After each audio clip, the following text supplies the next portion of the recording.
At a ball in the royal palace, two girls were talking about a guest who had come, and they did not understand why.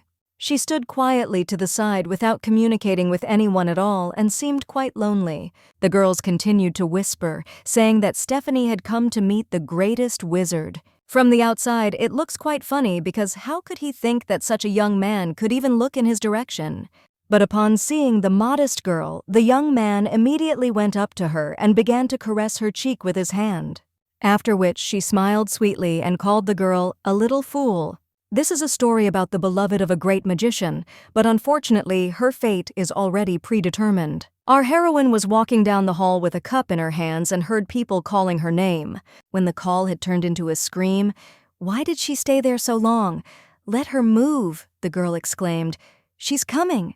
Upon entering the room, Estefania saw a girl crying in bed, and next to her a woman who was trying to calm her down and telling her that everything would be okay and that there was no need to cry. Our heroine ran to the bedroom and said that she had brought Angelica hot milk with honey. The girl whimpered that she didn't want it and threw the cup out of his hands. Estefania didn't expect him to do this and stood there completely confused. The woman immediately said that her daughter was not feeling well and that there was no need to come here and bother her. Our heroine quietly apologized, but all she heard in response was a deep sigh and a disgruntled murmur that she should clean everything up and leave. Then the lady turned to her daughter and asked her to tell her mother what had happened to her. The girl began to cry loudly and say that her stomach hurt a lot and that it was difficult to bear. The mother hugged her and began to apologize for the fact that it was her fault that she had been born that way. Estefania looked at them sadly and said she would go cook dinner. She thought to herself that if she told her mother that she remembered her past life, she would decide that the girl had gone crazy. No one would believe her, and they would decide that it was all a fairy tale. The thing is that she was reincarnated into one of the characters from the novel, The Beloved of the Mighty Magician.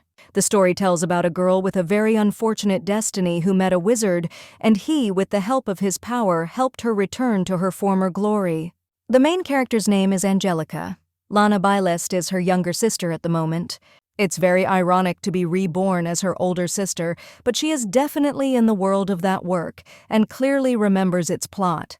Her family is descended from the royal family of an eastern country called Elizabeth, but unfortunately they had to flee their homeland and settle in this house. Lives Angelica, who has had health problems since she was little, and also his mother, who suffers from overprotective syndrome and constantly dusts him. Our heroine also lives in this village, but as refugees from another country, they have no servants, no power, and no means of subsistence. Although she has been living in this world for a long time, she still cannot remember what role Estefania played in the plot of the play. Most likely she was some secondary character whose fate was not revealed in the book, an unloved and forgotten eldest daughter who is always at anyone's beck and call. Every day the girl regrets that God gave her a chance at a second life, because this place is like hell on earth. In one of the taverns, a woman shouted that the order was ready and let Esh take it to the customer. The boy immediately took the plate and said he would do it all now. After placing it on the table in front of the customer, he apologized for the wait and added that the pork chop with vegetables was ready. The man thanked him and told him to bring him another glass of his delicious beer. The waiter immediately shouted to the bartender that his guest wanted to drink some more beer. In reality, it was Estefania, and since her family had absolutely no money, she had to work part-time at night, and to hide her identity, she pretended to be a young man. This is a pretty popular place, so the salary is decent. She has to work every day, so she gets very tired, but at least in the tavern she can escape from reality, that is, from her unwanted eldest son. After a short period of time, the waiter brought what the customer ordered. The man looked at her intently and apologized in advance for the question she was going to ask, but somehow he looked too pale. Was everything okay with him? Our heroine replied that he just seemed fine and that everything was fine with her, but the guest exclaimed, "How could he be fine if he was so pale?" And the young man saw his own hands, only skin and bones. How can someone be so insignificant? He then added that there was a doctor resting there so he could look at the child. Another young man supported this idea and said that Esh works in this establishment every day and just needs to rest, otherwise, at this rate, he could end up in the grave. The girl tried to calm them down and told them that they shouldn't worry so much, that everything was fine with her. Suddenly, our heroine was attacked by a severe coughing fit. He then apologized and said that it seemed like he just had a minor cold, but there was blood on his hand. This image horrified those present, and they shouted for a doctor to immediately examine this young man. The woman agreed with them and said that there was no need to be stubborn, as it would be completely free. Everyone got tired of trying to persuade her, so the doctor simply took Estefania in his arms to examine her. After the exam, the girl said she knew she needed more rest, but she wasn't in any pain, and everyone else was just exaggerating. The man looked very sad and replied that he unfortunately did not believe it at all and that he was surprised that he was still standing. All the symptoms indicate that he has Yuga disease, which is a very rare and incurable disease. The most terrible thing is that little by little the whole body stops working. Our heroine began to understand perfectly what she was talking about because she remembered what awaited her older sister at work. The doctor apologized disappointedly and said that no one had yet invented a cure for this disease. Unfortunately, the young man faces a terrible and painful death and nothing can be done about it. Our heroine understood why she did not remember anything about Estefania's fate, since it was only mentioned in the work itself. But the girl was still dazed and asked in a trembling voice how much time she had left. The doctor replied that, given all the symptoms, he had very little time. Estefania asked not to keep secrets and to tell her the truth about exactly how much time was left. After a pause, the doctor replied that if he was lucky, he might live another 3 months. His condition indicated that the disease was in an extreme phase and death might occur sooner. As the man said before, there is no cure for this disease due to its rarity, and they haven't even been able to invent it yet, so he can't help you forgive him. The girl exclaimed that he should raise his head, not to worry, that everything would be perfectly fine for her. The doctor shouted, "What other order?" He could die soon. But when the man raised his head and saw our heroine, his expression changed. The girl smiled from ear to ear and said everything would be okay, honestly. On the way home, Estefania thought about how she had barely been allowed to leave work but could finally be alone. All her companions and those present in the tavern got drunk and began to mourn her impending death. The girl could not even imagine that they cared so much about her. The strange thing is that they knew absolutely nothing about her, but they were much more worried than her own family. Suddenly she heard a noise not far from her in the bushes. Clearly someone was there. Some children jumped right in front of her, and when they saw her, they screamed in surprise. The boy's expression immediately changed to one of disdain, and he asked her why she was lurking around. Then he looked her over from head to toe and concluded that the stranger must be a servant. His companion grimaced, covered her face with a handkerchief in disgust, and exclaimed, "What a miserable sight!" And it smelled of smoke. Then they started talking out loud. Who would have thought that this trash lived in such a luxurious mansion? Our heroine was a little upset by this, as she didn't deserve to be treated like this. Since they settled in that village, the girl began to notice something strange. Some things started to disappear, like the old cuckoo clock that was hanging on the wall looked like it had been stolen. Our heroine asked what the dear gentlemen were doing at her door late at night. The boy exclaimed irritably that this had absolutely nothing to do with the commoner.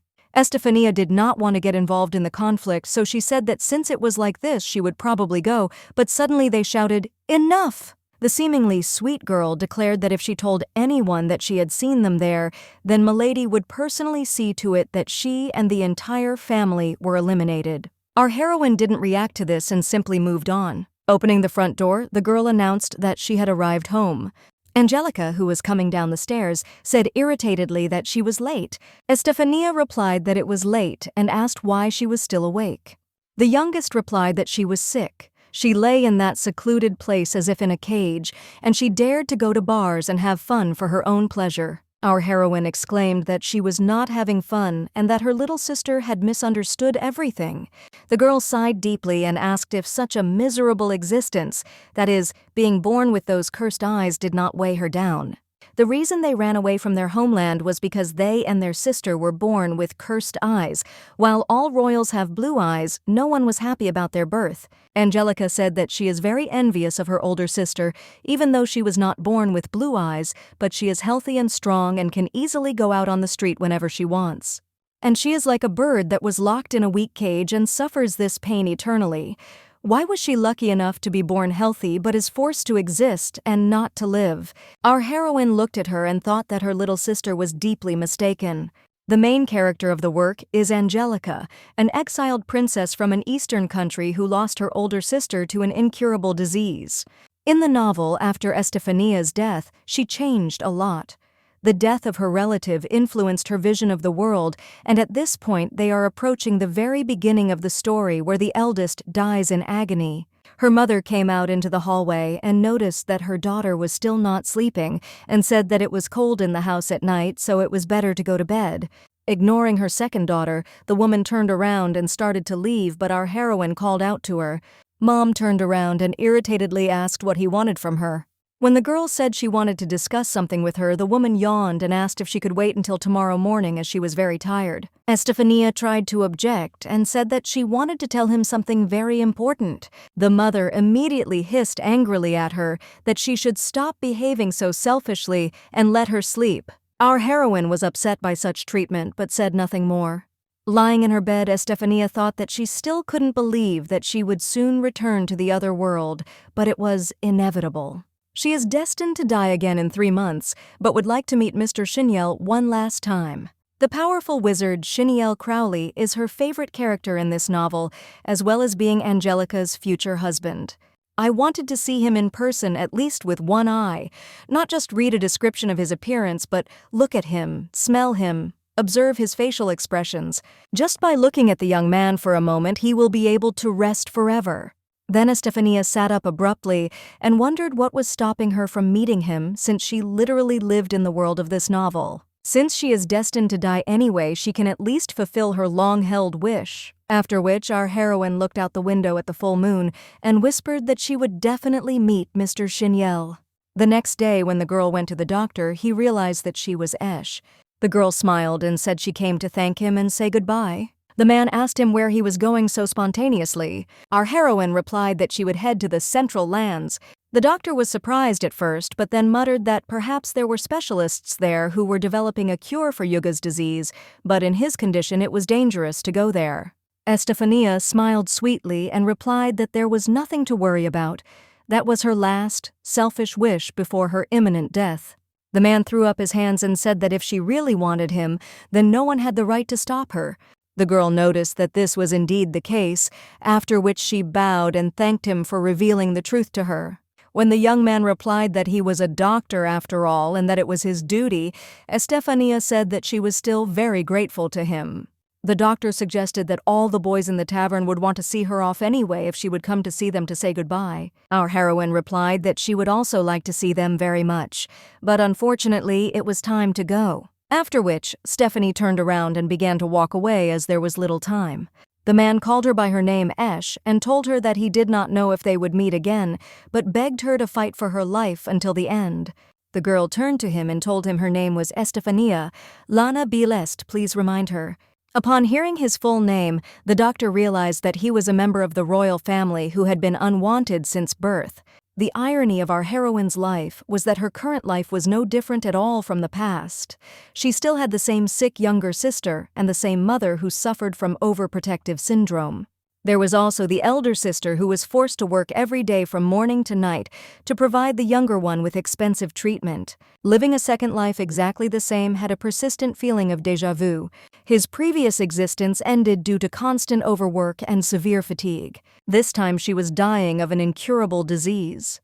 Why was she so unlucky in both this life and the next? Was she like in hell? The only difference is that this time it's Shinny Crowley last died without ever knowing the joy of life and striving only for the good of others. But this time the girl wants to dedicate the rest of her days to fulfilling her own most precious wishes. The thoughts were interrupted by the coachman's voice announcing that they had arrived at their destination. Looking around, our heroine exclaimed that this is the homeland of the wizards called the Central Lands, and that her favorite hero from the novel lives here. Estefania comes from the Eastern Kingdom, Isabel, but in addition to the 4 kingdoms there is another part. In ancient times, a great land of magicians and sorcerers appeared, and its name was Central Lands. The girl noticed that since this is the homeland of all wizards by nature, they are very proud and arrogant and do not like strangers, so there is no need to attract attention and act according to the original plan. Our heroine thought the author was exaggerating that all the inhabitants of the magical lands were so arrogant until she encountered a situation. Two guys were arguing with each other. One was yelling that he had an appointment for today, and the other one was yelling back saying that there was actually a line. Estefania notices that they are very aggressive and are willing to kill each other, so it is necessary to flee, otherwise she could also get hurt. But before the girl could take a step, there was a knock on the wall right behind her. Our heroine had just thought that thank God she had escaped unharmed when a voice was heard asking her if everything was okay with her. Straightening up, he began to turn his head in different directions but saw no one beside him. The voice said that she was a little further down. The girl immediately looked down and saw a little boy. The baby exclaimed that she must be Norma. It was too dangerous for her to be in that place, and it was better to leave. That's what they call people who don't know how to do magic. She hasn't even had time to do anything yet, and the little girl has already realized that Estefania has no magic. The boy exclaimed angrily that these old farts were already bothering everyone. They were always arguing over all sorts of nonsense. Our heroine claimed that he must be a local, after which she asked him if he knew how to stop them since they could destroy the city.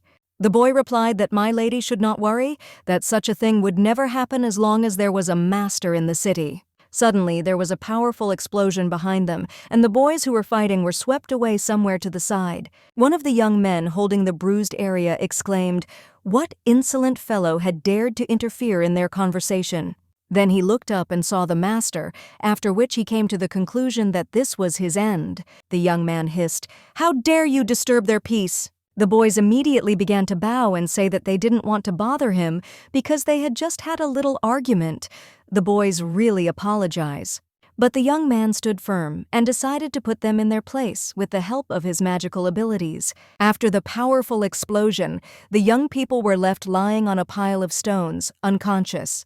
The girl looked at him in admiration with tears in her eyes and whispered how incredible it was.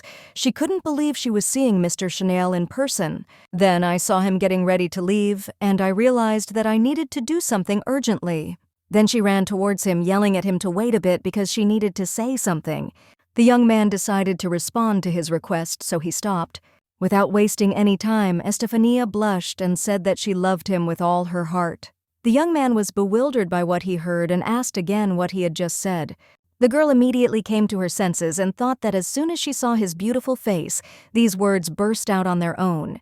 Lord Shinel did not react in any way to this and simply evaporated instantly into thin air. Estefania turned to the boy and apologized for making him see something so strange, but most importantly, she never thanked him for saving her and then asked him his name.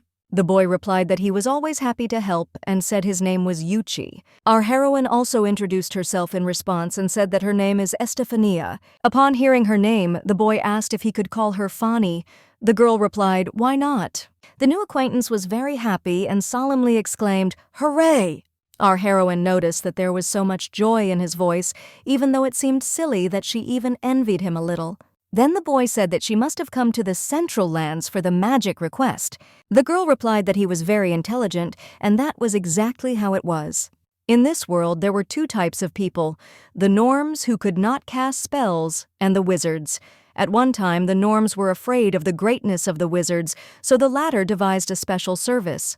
These are magic requests. Requests for help from any end of the continent arrive at this place.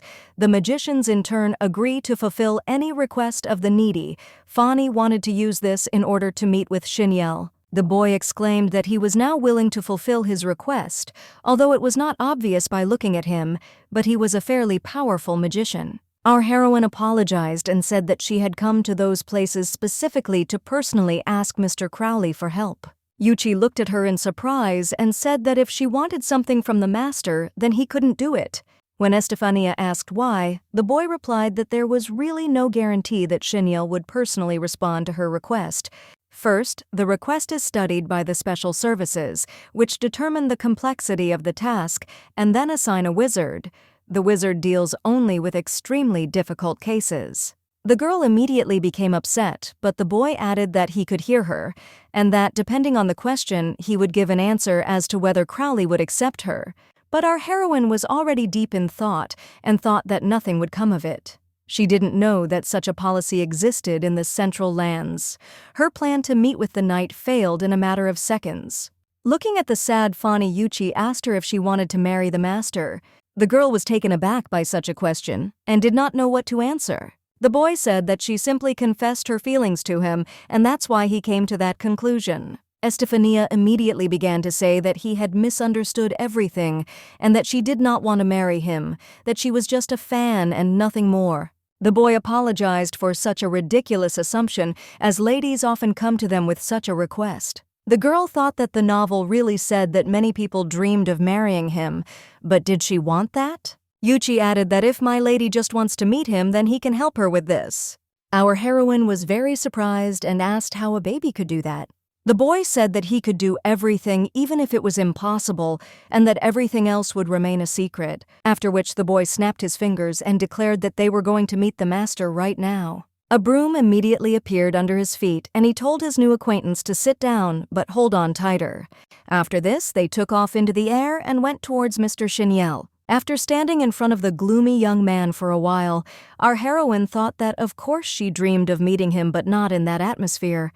The boy simply pushed her into the throne room and immediately fled. The magician got tired of that prolonged silence, so he told the guest to finally start talking. Fani thought to herself that there would be no other option as she was already standing next to him, so she first thanked him for the fact that despite his busy schedule, the boy could dedicate time to her. She would like to ask you as a magician to allow her to stay in this castle for 2 months. The young man looked at her and asked if the girl knew that this joke could cost her her life. Our heroine understood that it was true if she was careless in her words. He could really kill her. That's the kind of person Shinel was. Crow. She, of course, doesn't mind dying at his hands, considering that in any case her days are numbered, but since Fani has come this far, she has no intention of retiring, so she said out loud that she wasn't joking. She then said her name was Stephanie. Lana Belest is the crown princess of the Eastern Kingdom, but she was not born with blue eyes, which are considered a sign of belonging to the imperial family. The girl was expelled from her homeland, but despite this, royal blood still runs through her veins. Here in her country, she does not fear the laws of the East. The Central Lands is a kingdom where the laws of others do not apply, and everyone has the right to receive protection and support here. Even if the king, her father, discovers where she is, he will not be able to do anything to her. The girl realizes that she cannot enjoy his hospitality forever, so she wants to go to another continent. But unfortunately at the moment he does not have the money or the documents to leave, so he is asking for asylum. In a few months he will earn enough to leave. It didn't even seem like a lie, the young man asked. So what? She may really be a princess, but what good would it do to keep her in the country? Our heroine understood that no magician would fulfill a request without some benefit for himself. She needed to offer something valuable in return, so he couldn't refuse. That's why our heroine exclaimed that she would now explain everything to him. The power of wizards increases depending on the phase of the moon. At the time of the full moon, they rise to the peak of their powers, and only Mr. Shinel hates this day. The full moon helps take the wizard's powers to a whole new level, but the young boy's powers spiral out of control, causing him incredible pain and suffering. Only Estefania knew about this because she had read the work. The boy must have been sick already because the full moon would soon arrive. Then the girl handed him the medicine and told him that it would help relieve the pain. The young man just moved his finger a little and immediately the medicine appeared in his hands, which he immediately began to try. Our heroine immediately said that there was no poison there, but that if he didn't believe her, he could drink it in front of him. After these words, the young man immediately opened the bottle and began to drink. Fani remembered the recipe for this medicine, as it was described in the work along with the step-by-step instructions for its preparation, and really hoped it would work. After a short period of time, the boy noticed that he actually felt better. While the girl was happy that it worked, the boy asked how long the effect would last. Estefania responded that it doesn't last long, so she recommends taking it on a full moon night. The wizard's next question was where he learned the recipe for this potion. Our heroine replied that a magician she knew taught her this. When the young man asked who exactly, Fani replied that she couldn't say if he gave his name, then she would no longer need to fulfill his request, but to herself she thought that person was himself, or rather Crowley as a character in the novel. There was a scene where during the full moon, Shinel was suffering, and the main character did everything he could to alleviate his suffering. She is very sad to have to use knowledge of the original story, but does not believe her actions will significantly affect the plot. The girl will still face inevitable death, but the knight will live a happy life with Angelica.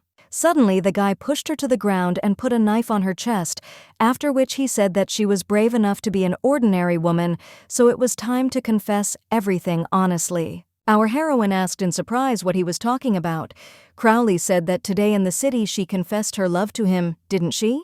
Fani thought to herself that the wizard was not interested in women and relationships, so she thought he would not give importance to her words, but she remembered them all this time. The boy continued that it was very convenient she found a potion that would cure his illness, and asked him to live with her under the same roof. Did she really decide to seduce him like all the other women? The magician sees through these people. He is not interested in their personality or their feelings.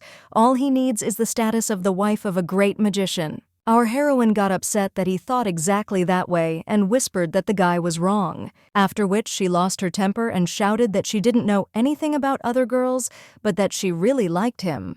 The young woman has every right not to love, but she will not allow anyone to say that her feelings are not real. Estefania thought to herself that she had fallen in love with him back then. Her life was full of difficulties, failures, and unhappiness. And only Shinel was an outlet for her. When it was difficult or sad, she always reread her favorite passages with him. Then the girl exclaimed that she had no plans to become his wife. She really likes the guy, but she'll be leaving the continent in a couple of months and has no intention of changing anything. The wizard immediately hid the dagger and simply sat down beside him, after which he looked at her attentively and asked if the girl really loved him. Our heroine involuntarily smiled, blushed, and replied that she loved him very much. The young man replied that in that case he agreed to fulfill his request.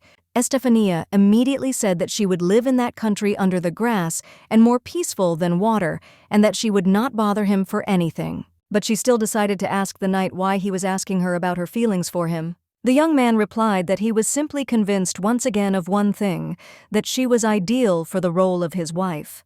The girl began to feel that she was losing contact with the outside world, and the boy asked her if she was listening to him at all. Our heroine answered yes, but she doesn't understand what he is talking about. The young man repeated once again that she was the ideal girlfriend for him. Fani couldn't believe what she was hearing because this meant that he wanted to marry her, but why?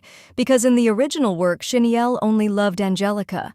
The young man immediately added that she should not misunderstand him. He was already tired of meeting women every month who wanted to marry him, so he thought it would be a good idea to marry her. Our heroine realized that she was referring to a fictitious marriage.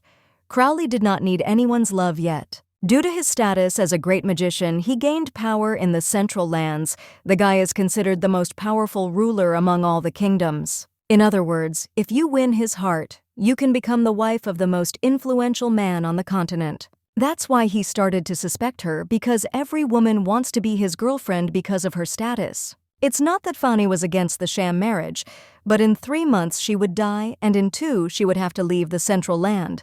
That's why I decided to clarify if everything was okay with him, because in a couple of months she would leave, their union would not last long, and they wouldn't be able to avoid the rumors if they got married so quickly.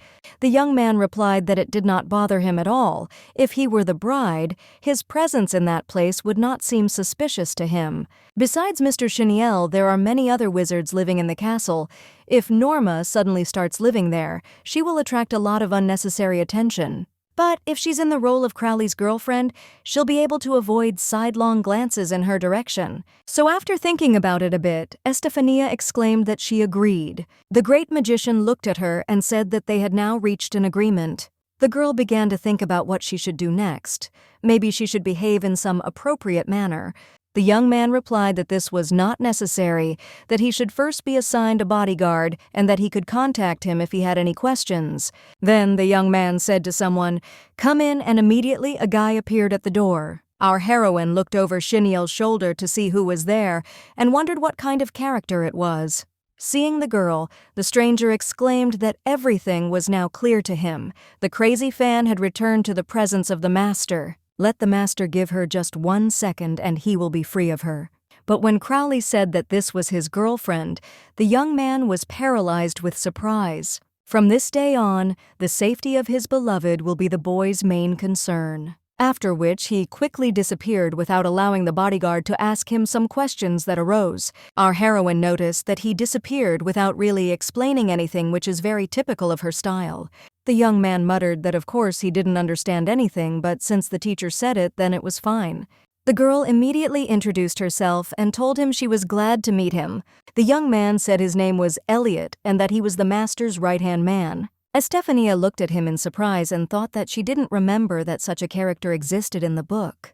Noticing that the girl was looking at him in silence, the boy asked her if she was really captivated by his incredible beauty. Although the young man can understand her perfectly, that is why the master took him into his service as a pupil, he is so beautiful that he himself feels ashamed.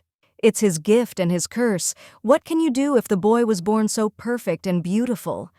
Fanny thought to herself that he was quite a peculiar person. Then Elliot grabbed his hands and said that he couldn't even imagine how difficult it was for him to live with such a beautiful face. Listening to all this nonsense, the girl noticed that she had a kind of bad feeling. A couple of hours later, the boy continued to stream and said that there was no point in discussing how difficult it was to live when he was attracting so much attention. Estefania couldn't take it any longer and said that she thought that enough had been said about her beauty for today. It's already night outside. From today on, he will live in this castle, and he would like to rest a little. The young man immediately came to his senses and apologized, adding that they had gotten carried away by the conversation and so he needed to take her to his chambers. On the way, the girl noticed that it was impossible to silence him, but now the boy was very quiet. Unexpectedly, Elliot said that he is considered one of the most beautiful people in the world, but does she know who is really perfect? It is Mr. Shinel. Raven. And it is not about a perfect face or magic, it is beautiful like a lonely rose in the garden that no one dares to touch. He then turned to her and added that he loved beautiful things very much, but he hated it when anyone tried to dishonor his beauty, and the word bride defamed his master's beautiful image. Then the boy laughed out loud and asked why he had to make that facial expression. He knew perfectly well that his status was fake, although he had no idea why the gentleman needed a fake girlfriend, after which he looked at her attentively and asked if it was all a lie. The girl exclaimed that yes, due to the circumstances she needed to live in that place for some time, but apart from status, nothing connected them. The young man replied that perhaps that was the case now, but that in the future they might begin to be connected by something more than fiction. The master is a very charming young man. It is not surprising to fall in love with him suddenly. He wants to become Fanny's beloved. After all, she herself cannot know what her feelings for him will be. Our heroine felt restless and tried to gather her thoughts so she could respond with something, but Elliot interrupted her and told her that the gentleman would never love her if she remembered. He then led her into the room and told her that no one had lived there for a long time, so it might be a little dusty. The girl was stunned by the state of the room and couldn't even breathe normally. The young man smiled, feigning sweetness, and said that nothing could be done about it. Shinel ordered to find him a room, but this was the only free bedroom in the castle. Estefania replied that she understood everything and added that he also assigned her a bodyguard. Although he was not obliged to do so, she was very grateful to him for that. I thought it would still be okay to clean this room. Finally, the boy said that he did not advise her to leave the room without his accompaniment, because otherwise something terrible could happen to her. Our heroine asked in surprise what he was talking about, but the young man did not respond. He wished her sweet dreams and walked away. Throwing off the dusty sheets, the girl thought that compared to living in a mansion with her mother and younger sister, this was still like paradise. Then he went to bed and noticed that the day had dragged on for a long time, but it had been fun. Estefania could not even imagine that on the first day she would meet her favorite hero. Apparently luck was on her side. Plus, I could see her smile, which is just lovely. Elliot aside, that day was good. Fanny couldn't even dream that she would meet Crowley while she was still alive, and in her right mind, and positive events have a good effect on her mental and physical state. Mom must be in shock that her daughter is gone, but if she had said goodbye to her in person, she would never have let her go. Now Fani was just beginning to live up to the words her mother had been repeating all her life about her selfishness. 3 days earlier, a woman approached him and said she would like to discuss something because it was her birthday soon. The girl had completely forgotten about him. Her 16th birthday would be in 2 months just before her death. Angelica decided that she wanted to get revenge on the royal family for making her older sister and mother suffer. She made this decision on the same day her loved one passed away forever. 16 is the age of adulthood in this world. It's very ironic that he won't even live to see it. Angelica's birthday should be celebrated in a special way this year because the girl will be coming of age. Our heroine was disappointed because she thought the woman wanted to talk specifically about her vacation. Without paying attention to her expression, the mother continued saying that she needed her daughter's help because she wanted to buy a dress that the minor wanted so much. Interrupting her, Estefania immediately responded that she should refuse. The woman always thinks only of herself and now of the gift, so she should buy it herself. She thought to herself that she wouldn't be there for her sister's birthday anyway, so the girl saw no point in helping. The mother objected that it was a very special day for her little sister and that she did not want to please her. Our heroine shouted that in fact this is also her special day and they are already pampering Angelica in every possible way, but this is already going beyond all reasonable limits. The woman immediately began to scream that she was the older sister and was therefore obliged to pamper and take care of her younger sister. Doesn't she understand that the girl was born sick and helpless, and Stephanie, unlike her, is not limited by the illness and can do whatever she wants? Is it really that difficult to please her on this special day without always thinking only of you? Mom was never on her side, so our heroine decided that she would leave home quietly. She wondered out loud that if she were her youngest daughter, would her mother work so hard for her happiness? The woman asked her why she was asking those questions, and when the girl replied that she was just asking, she exclaimed that it was nonsense and that she was tired of arguing with her. After which Mom turned around and simply walked away, thus evading the answer. Then the girl sat up in her bed and noticed that she was very thirsty. But suddenly he saw someone's huge red eyes in the window and he became very scared. Estefania was so scared that she froze and couldn't say a word. Elliot's words that he did not advise her to leave the room without his accompaniment, as something terrible might happen to her. Could this really be what the young man had warned him about? In the morning, upon hearing talk of red eyes in the window, the boy replied that he had no idea what it could have been. Let me understand you well. In this castle you can encounter anything, spirits, fairies, demons. It may be that some young wizard has summoned a familiar and has not been able to confront it. Generally, the full moon is approaching, and the magic in all the wizards' heads increases every day. Fani replied that he was talking about how if she left the room without his knowledge, she would immediately be in danger, but how does he know that if she stays in that room, she will be okay? The young man said that in the central lands, there was not a single corner that my lady could consider safe for herself. The young man then added that if there were no more questions, then he should have his breakfast. Looking at the bread and water, the girl said that of course she understood that she had arrived suddenly and that they were not expecting food for her, but was that really all? Elliot looked at her angrily and replied that that was all, that maybe she was just not happy about something. Our heroine was confused by such treatment and could not say anything in response. The young man then exclaimed that that was great, then pointed to the side and added that if he needed to wash his clothes, the bathroom was there. Then he started walking towards the door. But Estefania called him and asked if she could meet Mr. Shinel. The boy replied that the master had left the castle on an urgent mission and would arrive within a week. The girl realized that it would be right on the full moon, and that she would need a new portion of medicine, so it was necessary to prepare, after which she smiled sweetly and thanked the bodyguard for the information provided. At that moment, Stephanie did not even suspect the suffering that Elliot had in store for her. 5 days later, our heroine was lying in her bed and thinking about how incredibly hungry she was. During this time, Elliot did everything he could to make her want to escape the castle on her own. She saw him only once a day when he brought breakfast, and it was always just water and bread. Estefania herself, she has nowhere to return to, but being there is really very hard mentally since she eats once a day and has absolutely no strength left. Even moving around the room is something our heroine can do with great difficulty.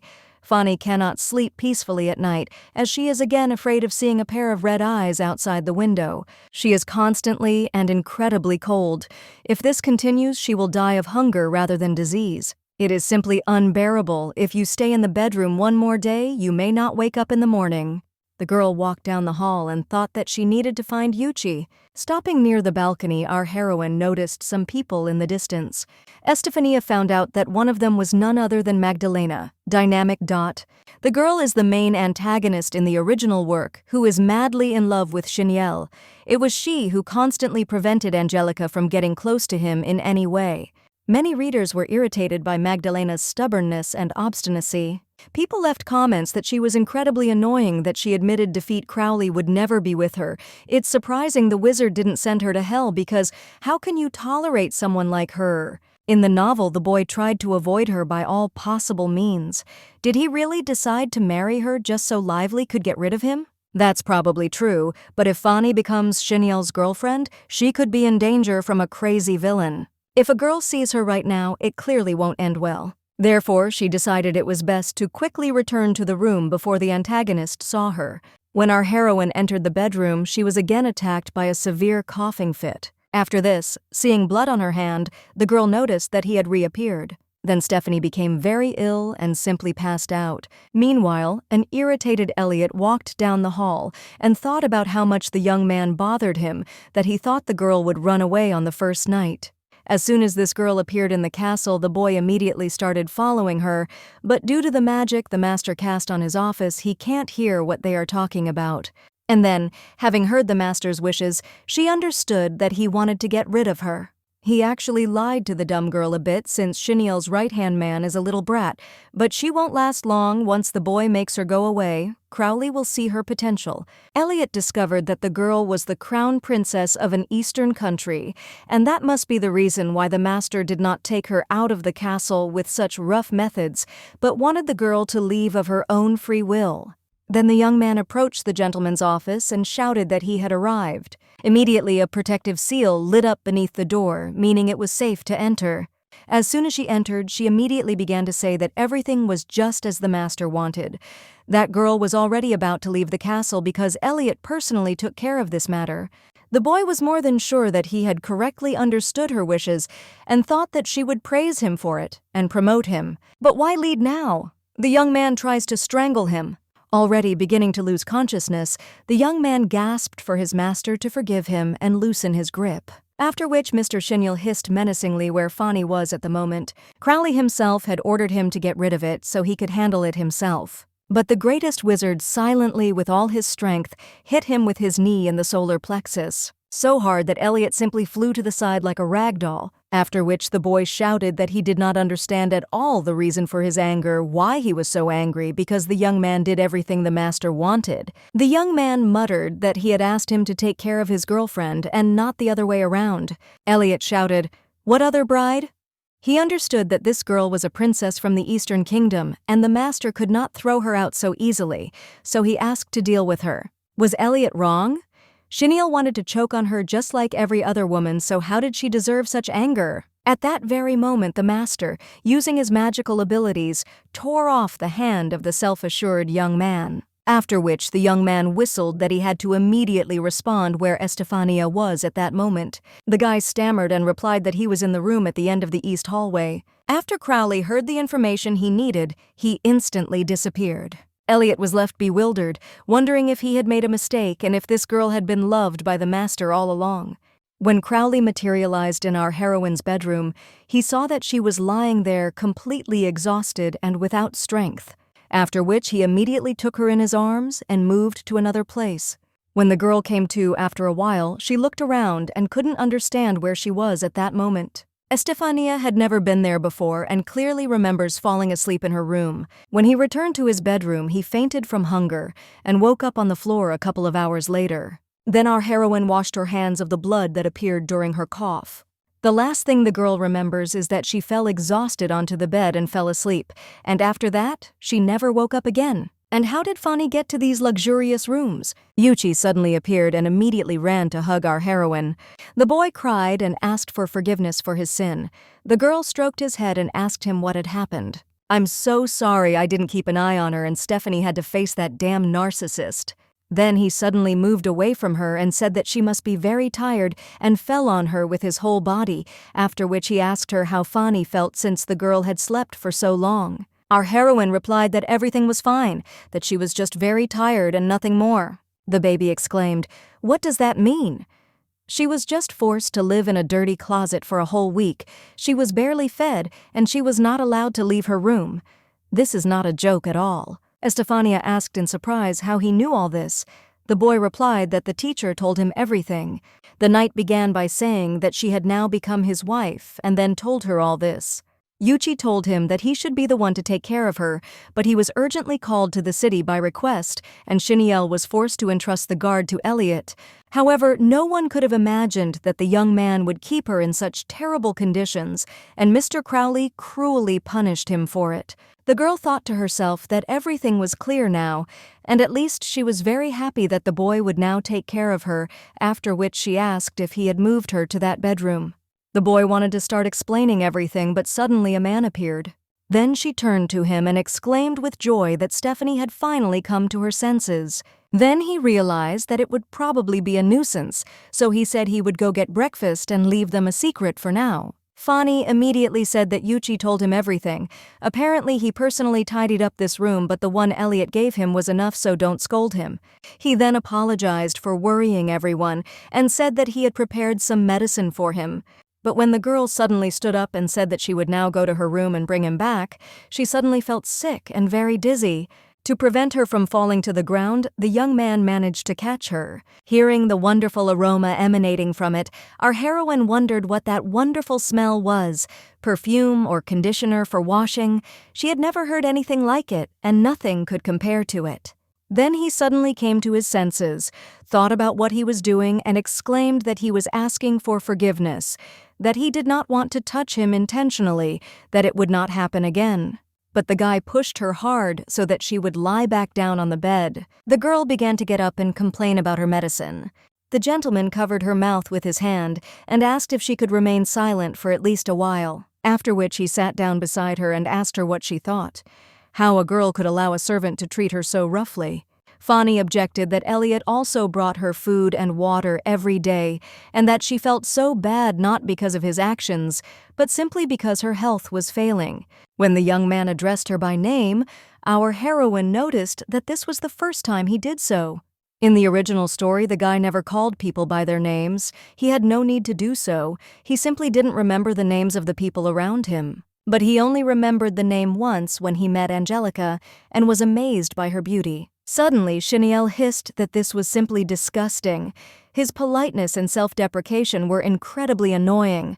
What was he trying to achieve by treating himself like this? The girl began to mumble something unintelligible and ask for forgiveness. Crowley shouted that he was her fiancé and let Fani communicate with him as an equal who raised her head and spoke clearly, otherwise she would not be able to understand his feelings. She is used to always putting herself below others for her own safety, but with him she doesn't have to do that. Our heroine thought she had fallen in love with the knight because he had always been a very kind person. Then he tucked her hair behind her ear and told her to remember that she was obliged to always talk to him no matter what happened, whether she was sick, sad, or happy, whether she liked something or not, because Estefania was his fiancée. Suddenly, a boy burst into the bedroom saying that he had brought breakfast and found the scene awkward. Yuchi immediately started saying that he had apparently disturbed them and that he would come a little later, but the girl tried to stop him. After a while, the baby was already eating his porridge with a spoon. Our heroine exclaimed that she couldn't eat so much.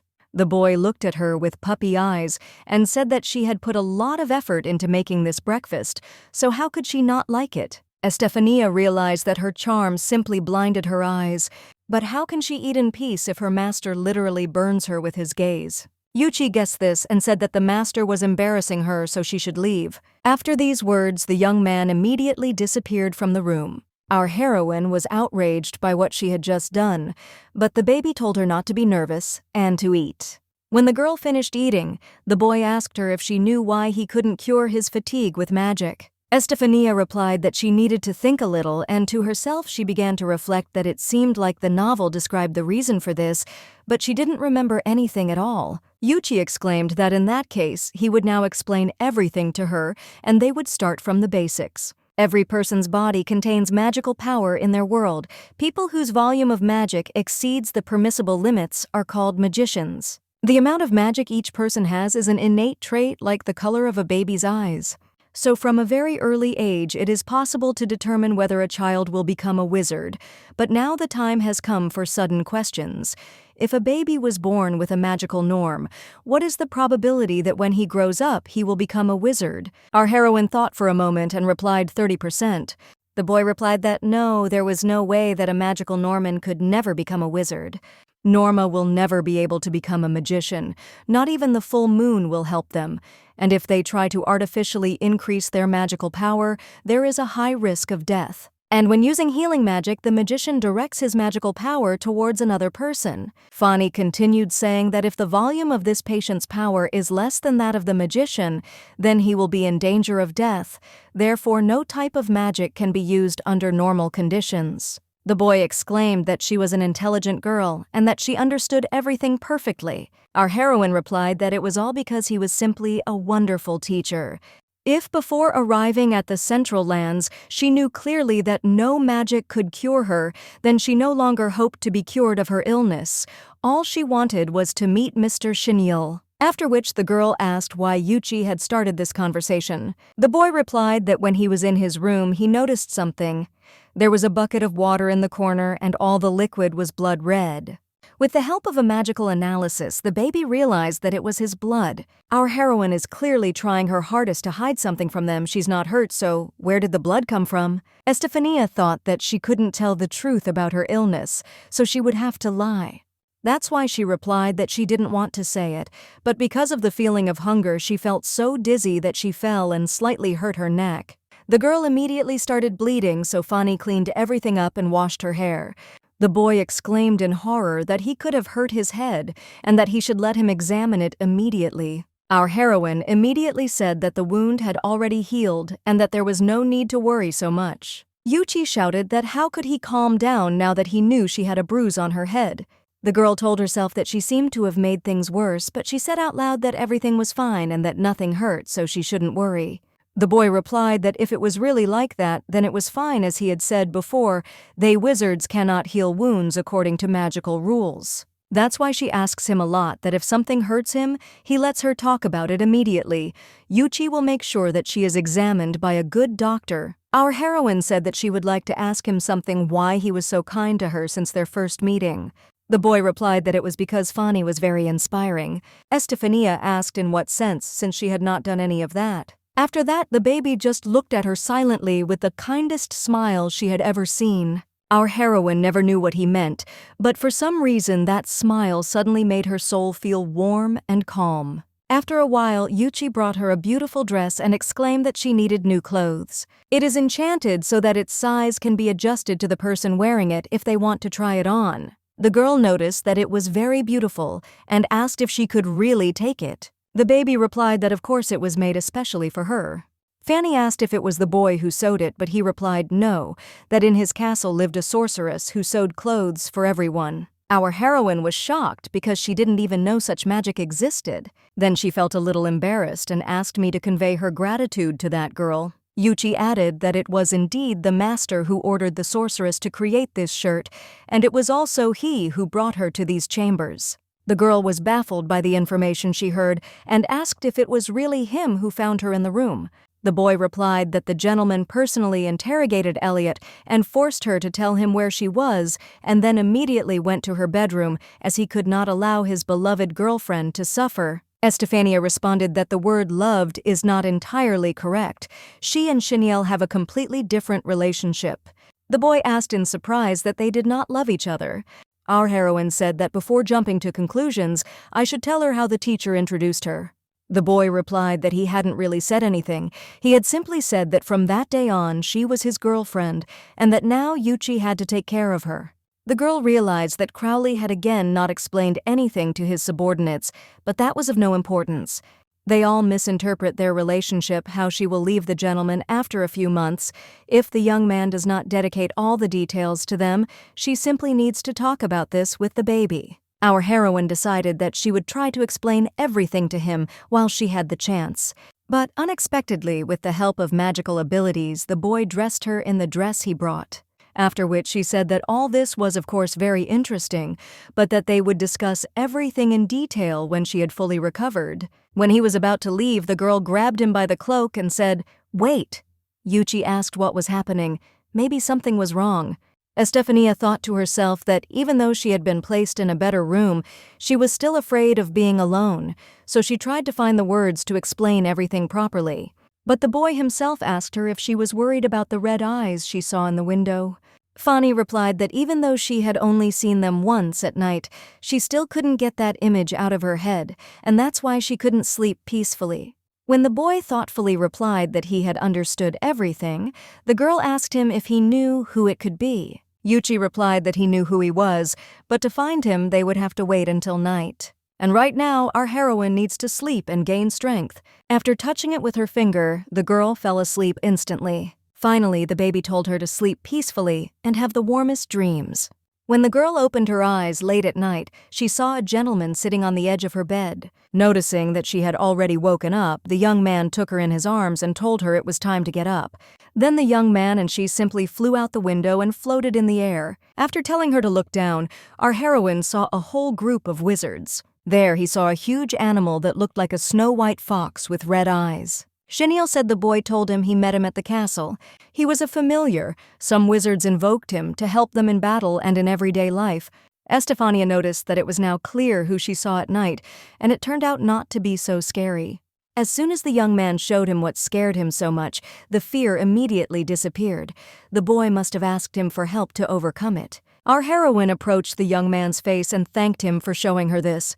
Then Estefania realized that she had just touched Shinel's lips with her own. After which he immediately began to apologize and say that he hadn't meant to, and that he was very sorry. Our heroine only now realized how close they were to each other.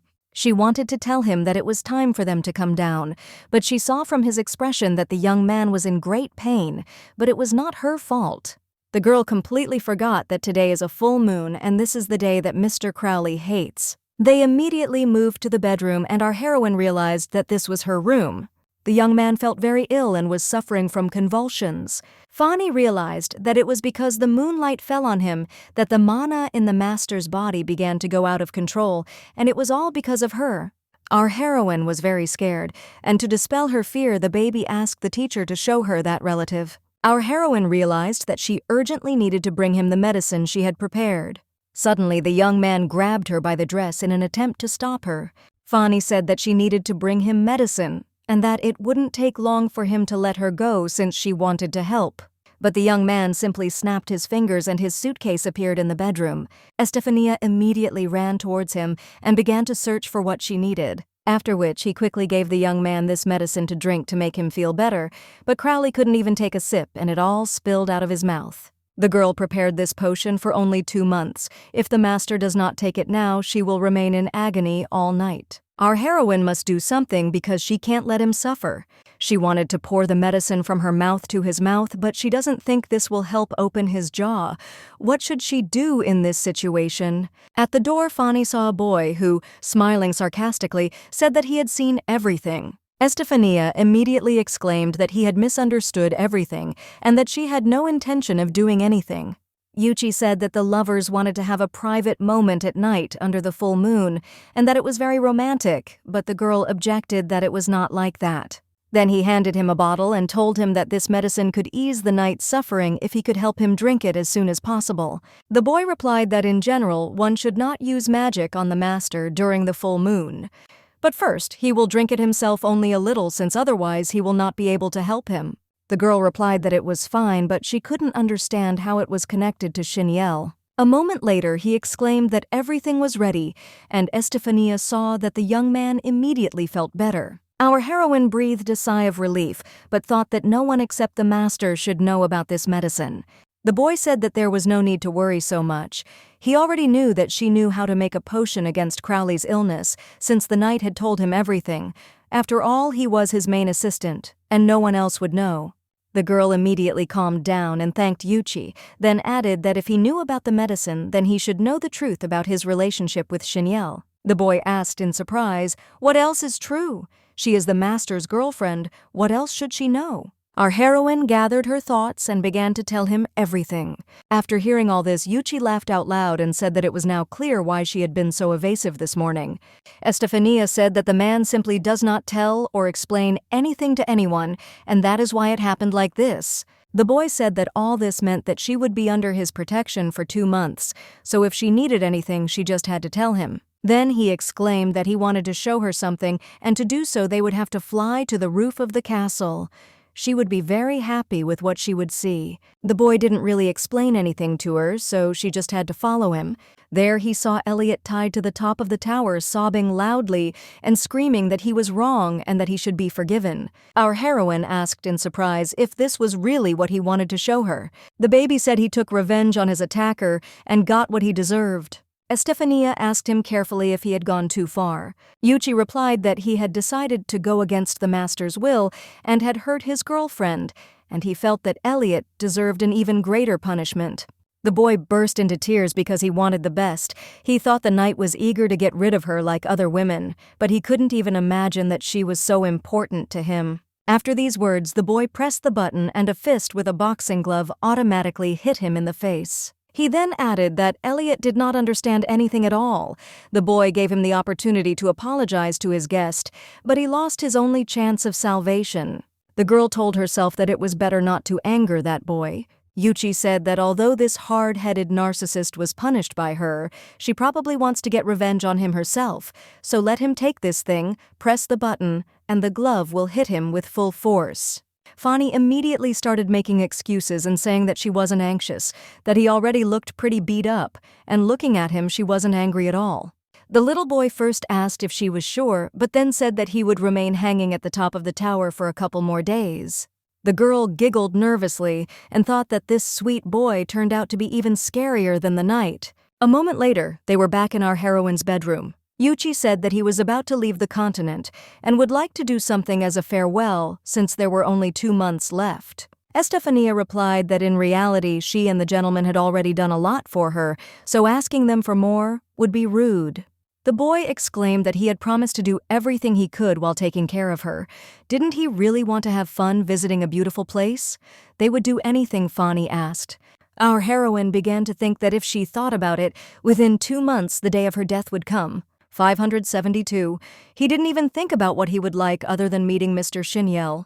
But then he remembered something and said he had a wish. The next day they brought the boy a cake, and he asked what it was, and the boy exclaimed that they had been baking it for 3 hours. The girl prepared all this herself. Let her try it soon. The boy looked intently at the cake, after which a flame appeared in his hand. The boy immediately grabbed it and exclaimed, "What was he doing? Was he really going to burn it?" The teacher asked him what he was thinking. The boy shouted that they had brought that cake for him to eat and not to burn. The girl told herself that she had thought Crowley wouldn't want to try her food. In her past life, our heroine dreamed of becoming a pastry chef. So when I talked to Yuchi yesterday, I told him I wanted to make a cake, but it must be quite difficult and expensive to get the ingredients, so if they couldn't make it, it was no problem. The master's right-hand man exclaimed that there was no problem and that he would definitely find everything she needed, after which he asked her if she had cooked them before. Our heroine replied yes, but not as often as she would like, although she really loves the cooking process. In her past life, Estefania had a sweet tooth and delighted in the variety of cakes and pies that people created. For this reason, she even entered university to study pastry making, but she died without finishing her studies and, in general, none of her relatives liked sweets, so they did not support her hobby.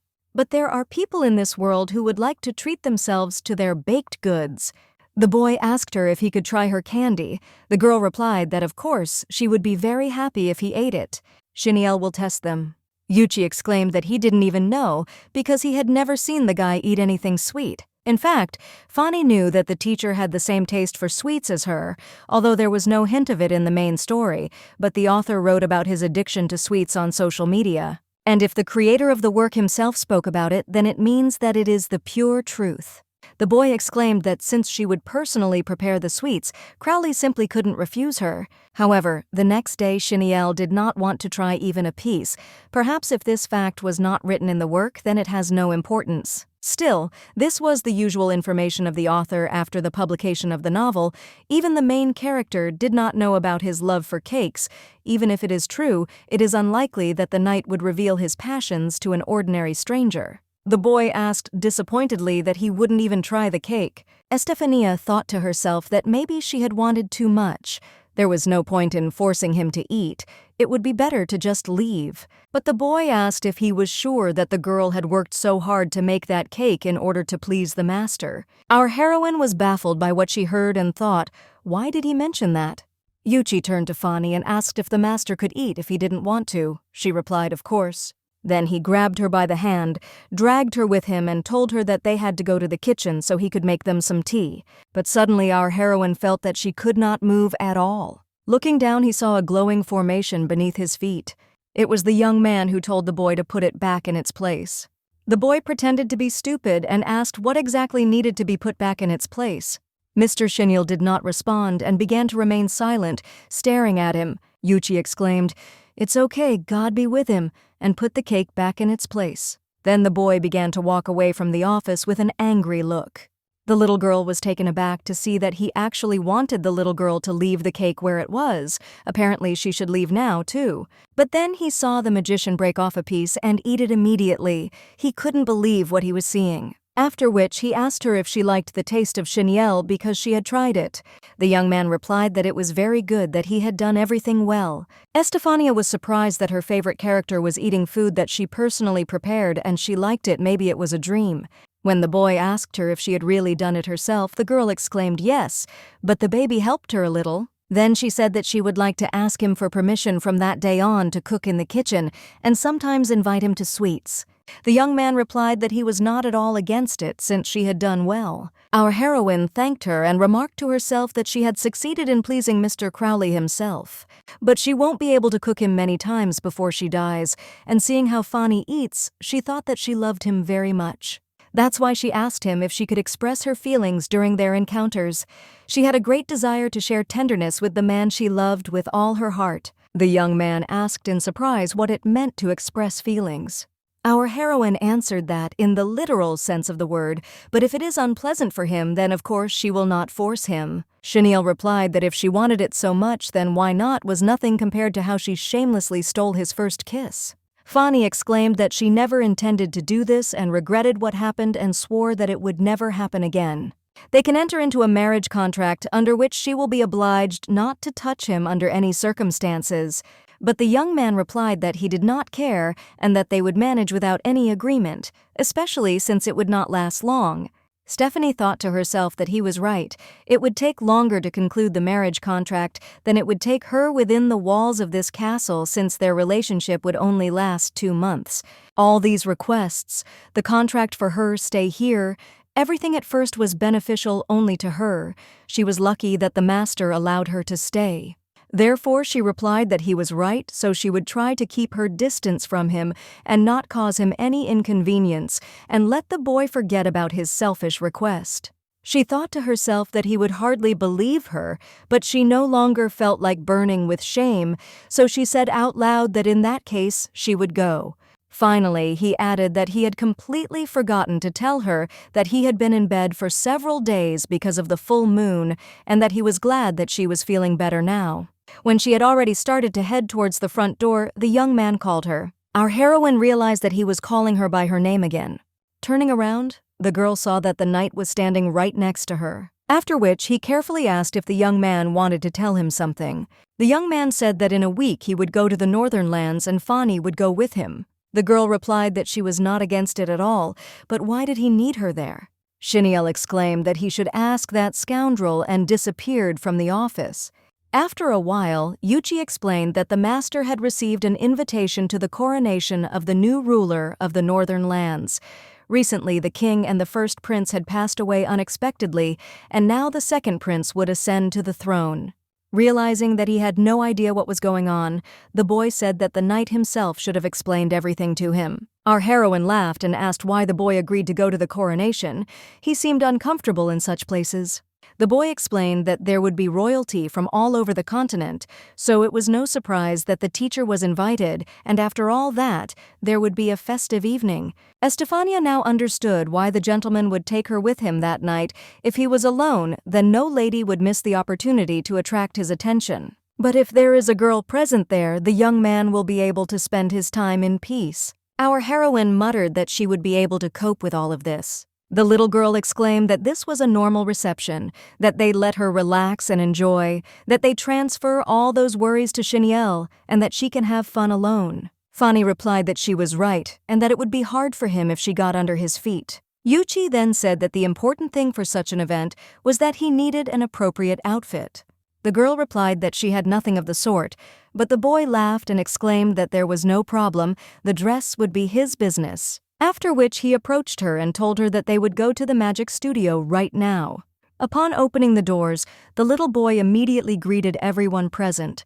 When the green-haired youth asked who the girl next to him was, Yuchi replied that she was the master's girlfriend. The young man was bewildered by the information he heard and exclaimed that the knight had really gotten married. How long had he slept? Was this not a joke? Then he grabbed his head and said that since he said that it must be true, the young man was completely out of touch with reality and had not even heard such important news. After which he quickly grabbed a pen and said he just had to write it down. The boy grabbed our heroine by the hand and said that it was better to leave this weirdo alone and get back to the main thing. After taking it to the girl, Yuchi said that her name was Lucy and that she was a magical seamstress. In the original story, this girl sewed all of Angelica's dresses because she had absolutely no money. She is a quiet girl who opens up to the main character as the story progresses. They had a mother-daughter relationship, and Fanny really enjoyed reading about their relationship. The little girl realized that Lucy was 100 times cuter than she imagined. Yuchi is, of course, also a cutie, but he has a completely different level of cuteness. After which he leaned towards her, told her it was a pleasure to meet her, and introduced himself. The girl sewed him a shirt, he liked it very much, and thanked him very much for it. The girl just silently looked at our heroine and did not answer. The boy said that Lucy is not a very sociable girl, so there is no need to be offended by her. After which he turned to the seamstress and told her that he had come to ask her for something. A week later, Fanny and the teacher are going to an important reception and they need her to sew for her, but he doesn't have time to finish because he hears a shout from behind that everything is ready. Our heroine realized that this guy said he needed to make an album about her and Mr. Shinel, so this young man took everything he had written and attached it to the dove. After which he released the bird out of the window and exclaimed, "Let the dove fly." Our heroine asked in surprise what he was doing and why. The boy was speechless because he did not know how to express it, and he asked for forgiveness. If you asked her what she wanted to change in her life, Fanny would answer without hesitation that she had to stop an eccentric magician. But at that time, our heroine had no idea what news would spread everywhere. This news even reached his younger sister, and she found out everything. It was written there that the ruler of the Central Lands, Shinel Crowley, was engaged to an exiled princess from an eastern country. Immediately after the engagement, she began to live in his castle, which only proves his serious intentions. Now the Central Lands have a ruler, and perhaps an heir will be born in the near future. Angelica became angry, crumpled the paper, and exclaimed that she had really run away to marry the ruler of the Central Lands. How was that possible? Mom tried to calm her down and told her that if she was so nervous it could only get worse. The girl screamed that she hadn't gotten worse in many years and why she wasn't angry with her at all. The eldest abandoned them, leaving them only a terrible farewell letter. She also didn't give them any money, and because of her, they were forced to die of hunger. She also dared to steal her best dresses. Why is everything so unfair? Instead of Estefania living a better life than hers forever, while taking everything from the younger one, the woman said that there was no need to be so angry with her, and that it was probably because of her that she did that. On the eve of her departure, she allowed herself to be too rude to herself and her feelings. Apparently, this hurt her older sister a lot, and she decided to leave because the girl knows that Estefania is not capable of staying angry with them for a long time, so she will return home very soon. Angelica whispered that the newspaper said she was engaged to Crowley. Mom said he was a cruel tyrant who lived alone most of his life. The woman believes that all of these are just rumors. The older sister has never met him and could never be attracted to a man like him. Having calmed down, the girl said that she was indeed right, and that it was simply impossible that Stephanie would return soon anyway. Meanwhile, the green-haired boy exclaimed that it had been a long time since he had had a feeling like that and thanked the young woman. After reading all this, our heroine was in complete shock and didn't even know how to react. The boy exclaimed that, as expected of a scribe, he had scribbled the article very quickly. The young man replied that such intense sensations should be spread as quickly as possible.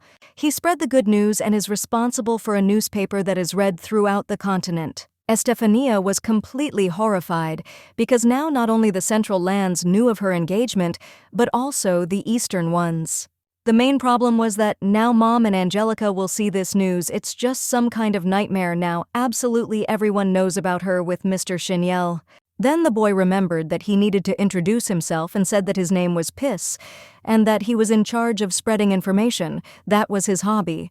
That was why the master ordered her to spread the news throughout the continent, so if she needed to get fresh data, then she should definitely contact him. Our heroine asked him how he knew she was an exiled princess from an Eastern country, since Fani had not even introduced herself to him.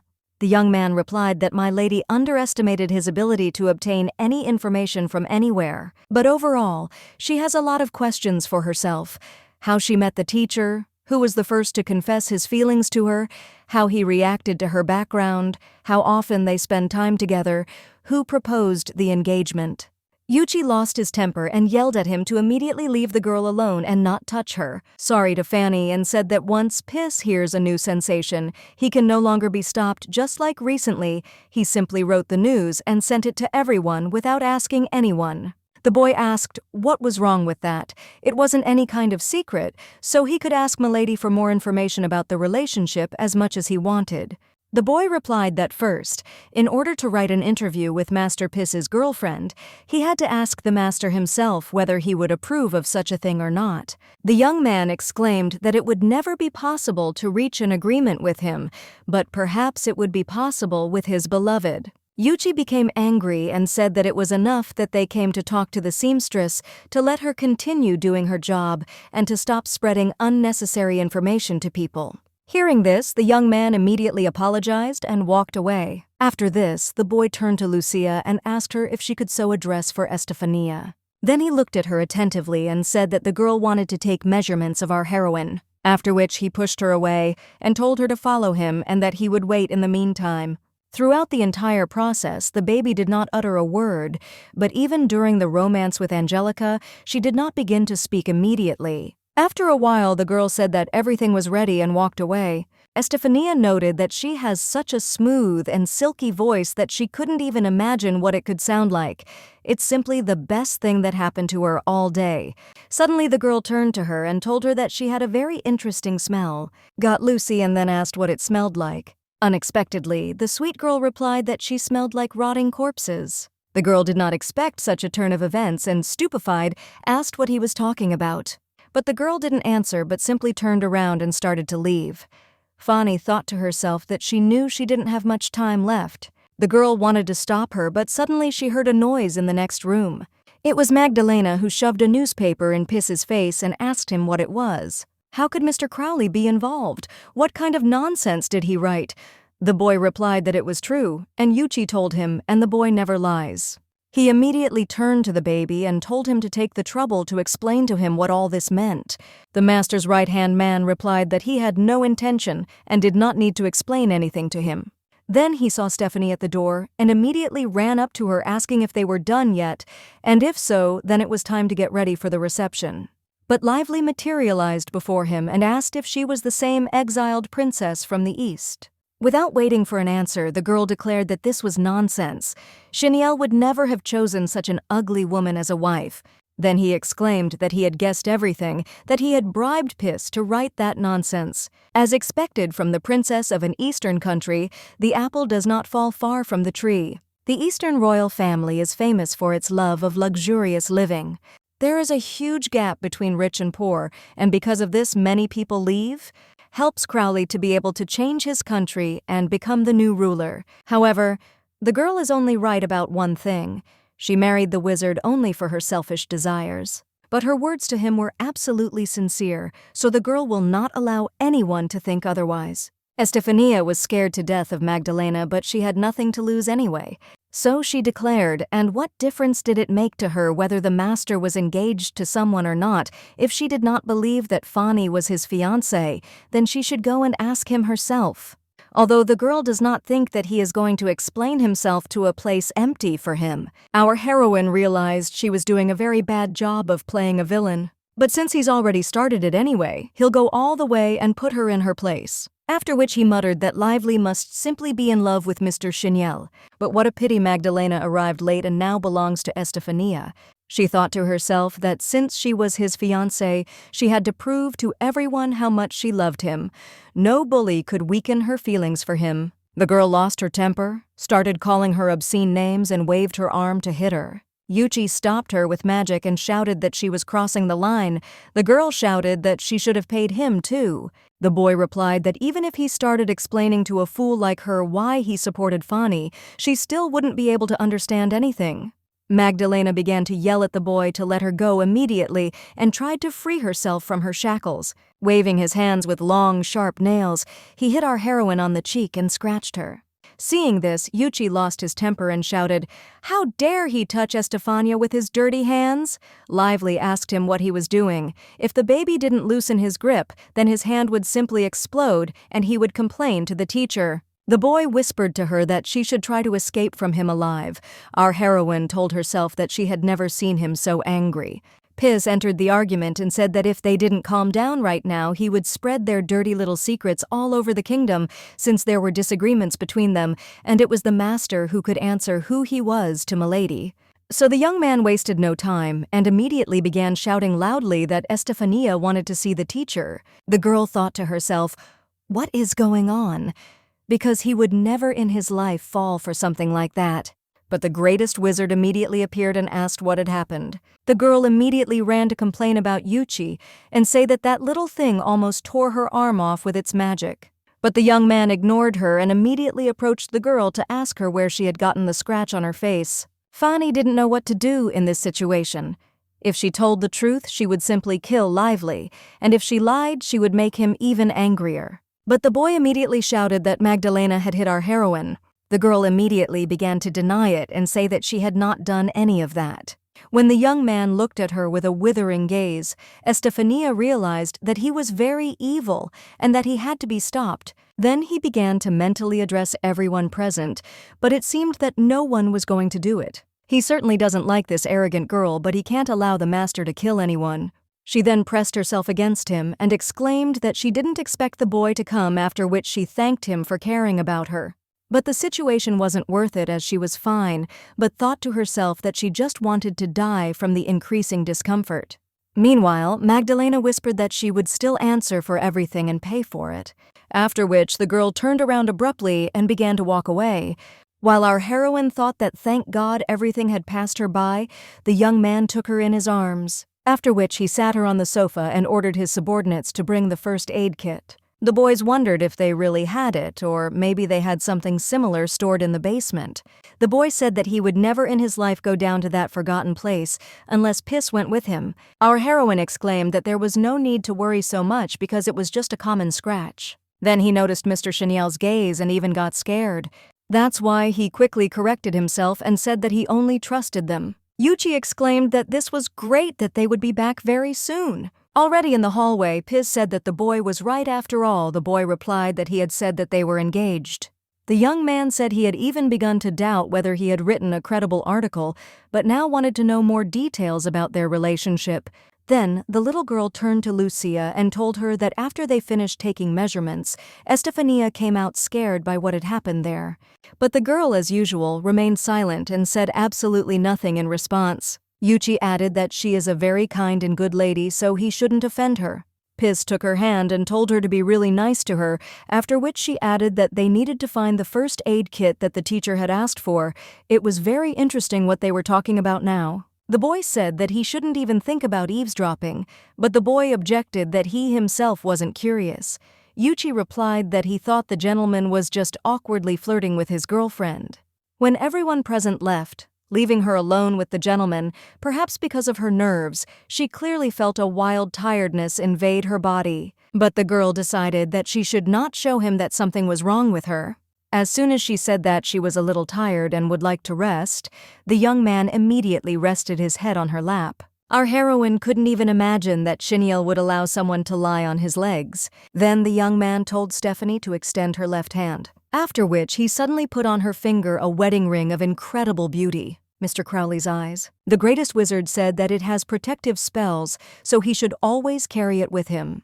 This is the first time someone has given Fani a gift that she can use to protect herself, but it is not surprising because she is the norm among wizards, like a lamb surrounded by wolves. That's probably why the doctor said it wasn't safe for her to go there, as there was nothing an ordinary girl could do in the Heartlands.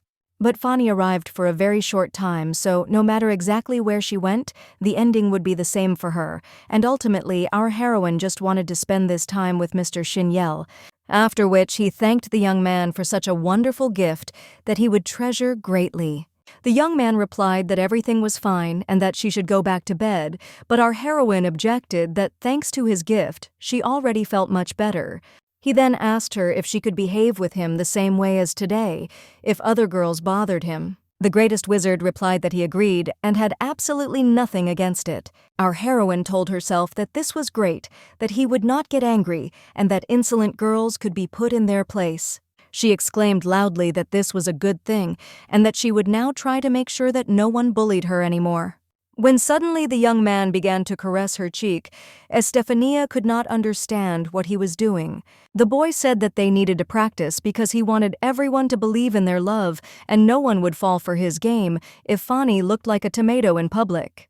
The girl couldn't believe her ears that he was the one who had suggested it, but she muttered out loud that she thought they could handle it without training. But the young man did not give up and said that it was still necessary to try. Our heroine tried to gather her thoughts because she simply needed to express her feelings to Shinel as she always did. The girl asked forgiveness in advance for this freedom, then hugged the young man and told him, looking him directly in the eyes, that she loved him very much. After which he suddenly stepped back and exclaimed that he thought that was enough. After a long pause, Stephanie wondered why he remained silent and said nothing. But suddenly someone started knocking loudly on the door and our heroine jumped. A boy looked into the room and asked if he was bothering them.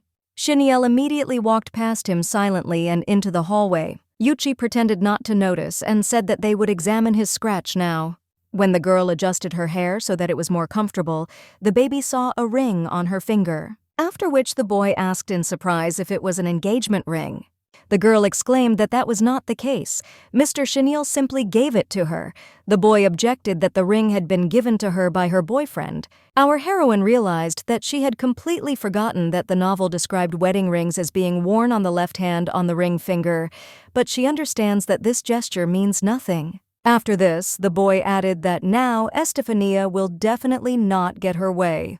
Looking at the ring, Yuchi noticed that the master had chosen a rather rare one. Fani replied that he had mentioned that it had protective magic. Was that rare? The boy looked at her mischievously and suggested that she check how everything worked. While the baby was saying that they were going to take care of her and go check on her, a very loud sound was heard. The little girl immediately said that there was no need to be nervous. Our heroine exclaimed, "How could we not worry about this?" Suddenly, something terrible happened. Yuchi replied that it was none of his business anyway. A white dove flew into the room and reported that the source of the explosion was a magic laboratory. Our heroine wondered if this was really Piss's voice. The boy replied that he had to go himself, but that he and the teacher's girlfriend were very busy. But when the young man reported that it seemed the labs had not been destroyed, the boy said he would still have to go to them.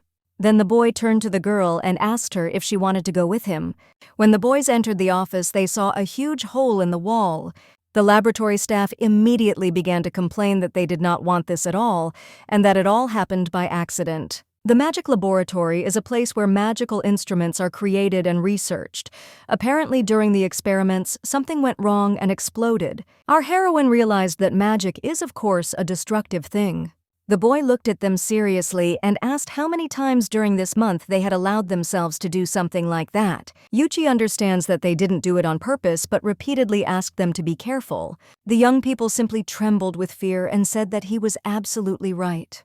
When the boy said that he would have to report this incident to the teacher, the young men immediately fell on their knees and began begging him not to do it, to tell anyone but the teacher. The boy said that if they cleaned up there quickly, then maybe he wouldn't report it. However, this castle is now inhabited by Normas, and from this day on they must be extremely careful in their investigations. Looking at the girl, the boys exclaimed that she really was the master's girlfriend. Our heroine realized that now all the inhabitants of the castle knew who she was, so she would have to behave accordingly, after which she introduced herself and said that she was glad to meet them. Yuchi added that Shinel values his fiancée very much, and if she suffers because of his antics, then they can blame themselves. Then he decided to have compassion and said that if they understood everything, then this time he would fix the wall himself, although the boys should do it. The young people were very happy and exclaimed that he was the best, after which they gave him a huge thank you. After which the master's right hand went to work, and the wall before everyone's eyes slowly began to recover. Watching all this, the girl said to herself that it was simply incredible. When Yuchi finished everything, he said it was time for them to leave and threatened that there would be no more explosions.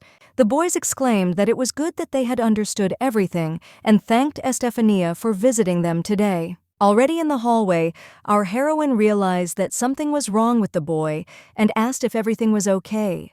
The boy thoughtfully replied that he had some kind of bad feeling. Suddenly the dove appeared again, declaring that something had happened in the main hall and that it had to go do its job. The boy cried out in despair, "Why does he have to go through all this?" and told Estefania that it was time to leave. On the way, the little girl apologized and said that it seemed that they would not be able to test the power of her wedding ring today. When asked why, the boy replied that there was simply too much work. As Yuchi said, they didn't actually go to the training camp, but instead spent the whole day running around the castle doing errands. Standing at her bedside at night, the girl noticed that she was simply incredibly tired. It had been a long time since he had run around like that, and the boy didn't care. With all this work done every day, magicians are truly amazing people. Although Estefania was aware of her differences from the beginning, today she seemed to feel them fully. Unfortunately, she is a normal person and cannot keep up with his pace of life, and now she finally understands why the doctor was so worried about her. However, he couldn't even imagine that Mr. Shinel would give him something like that. It was worth being reborn just for this moment. As soon as he put on this ring, he felt his body become much lighter. As soon as our heroine took off the ring, she immediately felt sick and simply let it fall from her hands. Fanny barely reached the bed and simply fell on it. It seemed to her as if her whole life had flashed before her eyes. She was just in incredible pain, and it was like she realized her life was about to end. The girl felt very bad and scared. She wanted so much for someone to save her from those feelings, but that person simply does not exist. When Estefania felt better, she thought that she should not forget her destiny. Because of the intense pain, he couldn't close his eyes, but at least at that moment, it didn't hurt as much as it did at night. Then Estefania noticed the wedding ring lying on the nightstand. Our heroine was very happy that everything was fine and remained intact. As soon as he put it in his hand, he felt as if all the pain had disappeared. If you remember yesterday afternoon, it was exactly when the girl took it off that all this came to mind. So Fanny decided that it was no longer worth removing it, because otherwise the terrible pain would return again, but she needed to find out why it worked that way, and to do that she needed to meet Yuchi. When they arrived together at a certain place, our heroine saw two wizards who were fighting each other with the help of magic power. The boy said that this was the magic training ground, where young talents were trained, and that this floor was stronger than any other, and was the perfect place to test how his ring worked. The young man exclaimed that he was very happy to see the master's right-hand man, and that he never expected to find him in the company of a girl. Then he asked if the lady next to him was the master's girlfriend. The boy replied that if they knew each other, her name was Estefania. One of the girls exclaimed that she was simply a beauty and that her master had very good taste. Another objected that he did not choose his beloved based on her beauty. "Shinel, isn't that so? Why did they come?" The boy took her hand and said that they had come to test the powers of this ring. Everyone present began to examine the jewel and noticed that it had been made by the master himself. It has protective charms, and it is very thoughtful of him. The knight clearly did it out of love for her. Yuchi then asked who wanted to see what the ring looked like in action. The young man immediately exclaimed that he would never in his life attack Crowley's girlfriend. The blue-haired girl also replied that she refused. The other smiled sweetly and also said she would prefer to watch from the side. The boy said that since no one wanted to, he would try to do it himself and stay a little further away. Noticing the frightened look of our heroine, she immediately said that there was no need to worry. The little girl was not going to use all her strength, but would use a simple spell. Estefania replied that it was fine and went where he told her. She was of course very scared, but she believed that the baby would not hurt her. The boy shouted that he was starting and released a stream of energy towards the girl. A protective field instantly appeared around our heroine, preventing the attack from happening. Then the magic power was reflected and flew back to the sender. Yuchi immediately used a formation to prevent his own attack from hitting the baby. Fani immediately ran up to him and began to ask if he was okay. The boy replied that everything was fine, he just didn't expect the spell to fly towards him. After which, she said that this shield not only protects her, but also strengthens any spell by turning it against the attacker. Our heroine realized that this was indeed a very valuable gift. She said out loud that even if Estefania attacked her, she would remain safe, all thanks to the master. Yuchi replied that if she was referring to Magdalena, she did not believe that the girl would dare to approach her now. When the girl asked why, the boy replied that yesterday the master had punished her appropriately. Our heroine asked if he had really treated her the same way he had treated Elliot. The boy replied that he didn't think it was that cruel, but that he clearly didn't like the punishment. Yesterday the girl ran away from him all over the castle, but she couldn't hide. The young man caught up to her anyway and looked terrifying. The girl was completely horrified and screamed, asking why. What had she done to deserve such treatment? Today, Elliot appeared in her room and declared that she had apparently also experienced the master's wrath. The girl didn't like him, so she didn't understand what he wanted from her. The young man told her not to look at him so angrily, that he simply felt sorry for her, that they were in the same boat, no matter how you looked at it. After which the young man demonstrated that he was missing an arm, so she was luckier than him, although he can usually put his hand back. However, he is in possession of this child, and Yuchi will not give it to him until he cleans up the entire castle properly. But in general, why did the little one start defending the usual rule, even though this is not at all typical of wizards? The boy is the best magician after the master, the only one who was recognized by Crowley, but it seems that he does not like managing the central lands at all, so Yuchi began to help him manage the castle. The girl who lost her leg screamed that how could he endure all this because everyone was on his side? Was he really satisfied with the fact that some kind of rule was on the master's side? As he left the room, Elliot said goodbye, that if he valued his life, then he should not get involved with that girl. But Magdalena was not going to give in so easily because she definitely had to get revenge on her, so she shouted, "No way!" Meanwhile, our heroine wondered if everything would be okay with Lively, but thought to herself that she didn't really care, but Shinel could be very cruel, and she wouldn't want it to look like she killed. The boy replied that everything would be okay since she had only done something bad once. Estefania asked him what he meant by just once. Their conversation was interrupted by a young man who asked what they were chatting about. Yuchi replied that they were talking about a lady. The wise men immediately understood that they were talking about Magdalene. The boy exclaimed that all this time he was wondering why the master had cast a spell on the wedding ring, but now it became clear that it was all in order to protect her from that girl. The knight was very clever. He then patted the silent young man on the shoulder and said that if they had attacked Crowley's girlfriend, they would surely have died. The girls noticed that he now has a fiancé, and Lively will have to accept it. One of them exclaimed that to show his love and protect his beloved, he made such a wonderful ring. Shinel is so romantic. And yet our heroine did not understand why this ring affected her physical condition. There is no doubt that the spell on it is very strong.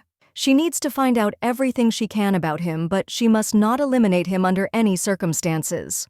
Yuchi at that time said that that girl should have been punished for what she did yesterday, but he had absolutely no idea what was wrong with her at that time. The young man exclaimed that he had already managed to do something, and what time was it? When the baby replied that he was the first, everyone present became upset. Estefania said that the boy had mentioned it before, but what does the first time mean? The girl explained that each wizard in the tower has only one chance to offend the master, and after that, a terrible fate awaits him. Fanny noticed that everyone is very serious. Yuchi added that this really helps to discipline all the inhabitants of the castle. After all, the magician will not face death the second time. But from Elliot's experience, we can say with certainty that the punishment will definitely not be easy. Lively has only gotten away with a scare, but if she continues in the same spirit, she will be the one to blame. After all, she knows firsthand what happens to those who anger the teacher. Estefania reminded herself that everyone has the right to make mistakes. The girl noticed, however, that Magdalena lacked intelligence, so she had better be on her guard. In the original story, Lively was consumed by jealousy, so now our heroine faces it in its most terrifying form, so she has to be careful.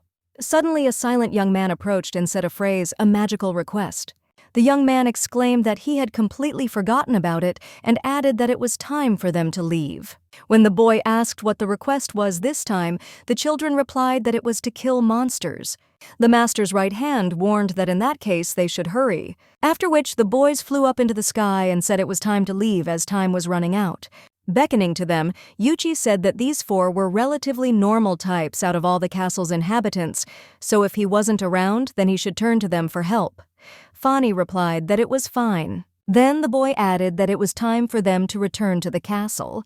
On the way, our heroine said that she remembers that he said that requests are given to wizards depending on the complexity and their strength if she receives any request. The boy replied that of course he often receives requests to evaluate and analyze things because he has a well-developed analytical magic. Estefania realized that it was now clear that thanks to her, he was able to discover that it was her blood that was in the bucket of water. Yuchi added that he cannot be called an ordinary magician, as he can notice the smallest details in everything around him. For example, these flowers, he can say who planted them here and when. A common magician would not be able to answer these questions, but for him it is as natural as breathing. The girl replied that it was simply incredible, but her magic could not see absolutely everything. The boy replied yes, there is also something he cannot analyze. After which he exclaimed, "Would you like to see how magical requests are carried out?" One has just arrived, but it is true that it is for tomorrow. Our heroine clarified if she could definitely go with him. The boy replied that of course the trip to the northern lands would only be in a week, and she wanted to earn money. If she helped him with the request, then he would pay. Fanny thought to herself that of course she wanted to find a job, but not like this, but out loud she replied that she didn't know how a rule could help a magician, but if Yuchi wanted it, she would gladly go with him. The boy exclaimed that they had now agreed to go on the mission tomorrow, after which he exclaimed that he had completely forgotten because he still had errands to run at the castle, then asked if it would be okay if he left her. Estefania told her not to worry, that she didn't need to watch her, that if something happened, she would go to her room immediately. Plus, she has a wedding ring from Mr. Shinel. The baby said happily and then ran off to do his business. But in the end, he said that if anything happened, I should call him. The master's right hand remained standing and looked at our heroine, waiting for her to disappear from sight, after which he grabbed his flying machine and went somewhere. He found himself in the sky above an unspecified country and asked the master if he was investigating the migration of monsters and what progress there was overall.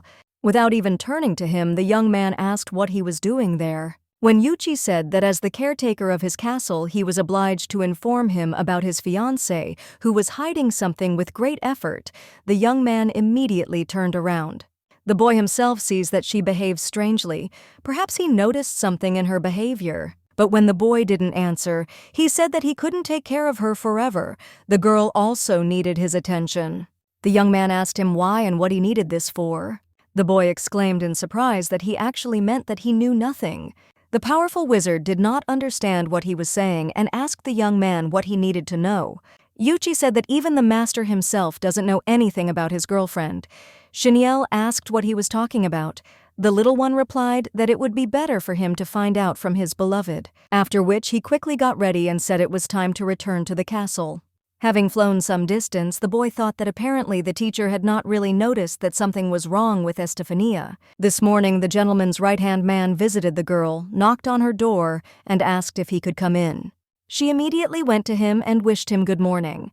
The boy asked her if she had slept well, and the girl replied that everything was fine. Yuchi noticed that the scratch on his cheek seemed to have completely healed. After which, he looked at her closely and said that she had not really slept enough, and it was obvious as she even had dark circles under her eyes. Our heroine replied that yesterday was simply such a busy day that she did not have time to fully recover. The boy suggested that she rest all day, but she said it was not necessary. Then the boy wondered if he should have told the knight this. Meanwhile, our heroine, after saying goodbye to the boy, went to her room. But at the last moment he realized that he had to talk to Lucy. If she really knew about her condition, then she could have told the master everything, although the baby apparently doesn't know anything yet, which means the girl didn't inform anyone. Walking down the hallway where the workshop was supposed to be, the girl accidentally ran into Magdalena. 976. Estefania was willing to meet anyone but her. But suddenly the girl said that she was very happy to be able to meet her because she wanted to apologize for her behavior yesterday. She had simply acted in a disgusting manner. She said all sorts of nasty things and even hurt his beautiful face. After which Lively bowed and said she was truly sorry for what she had done. Our heroine looked at her in surprise and did not understand what kind of circus was happening. The girl continued saying that she herself must have realized that she really liked Crowley, but since his choice fell on her, Magdalena, on the contrary, wants to get to know the girl better. She swears that she will never interfere with her master over anything in her life again. Estefania wondered if she believed a single word he said. Was Shinel's punishment so severe that he changed his mind? Lively continued to stream and said that she had recently become his girlfriend. Apparently, Fani was attracted to his looks and could not condemn his choice. But the girl has known the teacher for a long time and can tell a lot about him. The girl told herself that everything was clear, that nothing had changed, and that if Magdalena wanted to play with her, so be it. That's why I thanked her for her kindness and told her that I wasn't angry with her at all. On the contrary, thanks to this misunderstanding, she became much closer to Shinel, and thank you for this, Lively. After that incident, the master made this ring especially for her. She thought to herself that the ring on her left hand on the ring finger was sealed with strong magic, and that Crowley had put feelings into that little thing that a girl could only dream of. Magdalena looked at her hand in astonishment and could not even utter a word. Our heroine said that it was simply beautiful. The stone on this ring was the color of Mr. Shinel's eyes. She was very grateful to him for such a kind gesture. And yet the girl is right. Lively spends much more time with him than Fani, and will gladly listen to stories about him that come from her lips. Unfortunately, Estefania is an ordinary human and therefore cannot understand the mind of a magician, but since she is his fiancée, she wants to know more about him if she can trust the lady. Magdalena replied that of course she would be happy to help her and tell her everything. Lively was the only daughter of the current king of the Western lands and grew up in love and luxury and was loved by all no matter how badly the girl behaved. Because of this, the girl grew up quite vain and cruel, taking no one into account. None of the wizards of the Central Lands could get along with her, and she did not change until her death. I know the whole plot of the play. You shouldn't expect any changes from it. You need to tell Yuchi about your conversation with Magdalena. But if we forget about her character, the girl is a true representative of a purebred aristocrat with a beautiful and well-groomed appearance, excellent style in clothes, as well as incredible skills in magic. Compared to her, our heroine is just a scruffy, ordinary girl. Estefania has done absolutely nothing to be a worthy bride for Mr. Crowley. He began to remember how his little sister asked him to buy her nail polish. Our heroine wearily replied that they had absolutely no money for this. Angelica exclaimed why the eldest had recently bought her such a pretty hair clip, and it cost so much more than the nail polish. Estefania replied that buying one bottle wouldn't be a problem, but knowing her, she would want to buy a bunch of different colors of nail polish. The girl asked why she had decided that, but the younger one said nothing. The girl replied that this was a fact and that she believed she had absolutely nothing to refute it. Angelica immediately had tears in her eyes and said that her older sister was very rude. After thinking about it for a moment, Fani replied that it was okay and that she would buy her some nail polish if the girl didn't say anything to her mother. The youngest immediately ran to hug Estefania and thank her for it, while our heroine thought to herself that she was always spending her hard-earned money on others. But now that she had the long-awaited freedom, the girl could buy herself something. Lucy and Piss appeared around the corner. The latter greeted Fanny warmly, who asked him how long he had been standing there. The young man exclaimed that from the beginning, when Fanny had just met Magdalena, he would never have thought that the girl would learn from her mistakes, and even apologize to him, and this is something very surprising. Then the young man shouted loudly that if she had attacked him, they would definitely not have stepped aside. After which he asked her if she thought Lively was truly sorry for her actions. The girl replied that she really didn't think she had taught a lesson, but with this ring, Fanny was no longer so afraid to talk to her. The young man immediately screamed when exactly the teacher handed it to him. Our heroine responded with fear that yesterday, immediately after they left, Piss immediately exclaimed that he should have sent Yuchi alone to the warehouse. He knew he would miss something interesting. After the boy said it was time to get to work, the girl carefully asked him if he was really going to tell the entire continent about the ring he had given her. But the young man replied no, that he would distribute this exclusive only in the Central Lands. This ring only proves his current status. In his opinion, everyone should know about it. Our heroine asked him confusedly what he meant. Piss explained that knowing what kind of relationship she had with the teacher, no one would dare to attack her, for example. Estefania thought to herself that it doesn't work like that. She doesn't really understand what goes on in the minds of magicians. But for the moment, all this does not matter, since it is much more important to talk to the seamstress. So I asked her if she remembered saying yesterday that she had a really weird smell. If the baby told anyone, Lucy said no. Estefania told herself that thank God she could not understand how the girl could have found out about her impending death. According to the plot of the novel, the girl does not treat anyone with hostility. If she asks her not to tell this to anyone, she thinks Lucy should agree. Therefore, he said that he asks you very much not to tell this to anyone, especially Mr. Shinel. The little girl immediately remembered the boy's words that Fanny was a very kind and good girl, so there was no need to offend her. After which Lucia replied that she was fine, and added that at that moment she did not perceive any smell of rotting corpse. Our heroine asked in surprise if this was really true. Piss heard all this and, stupefied, asked again what he had just said. Our heroine was afraid that he had already heard everything and that she would be able to get out of the current situation if the young man found out about her illness, and he would tell the whole continent. The girl had not yet had time to say anything when the young man exclaimed that Lucy had spoken, or that he had heard her wrong.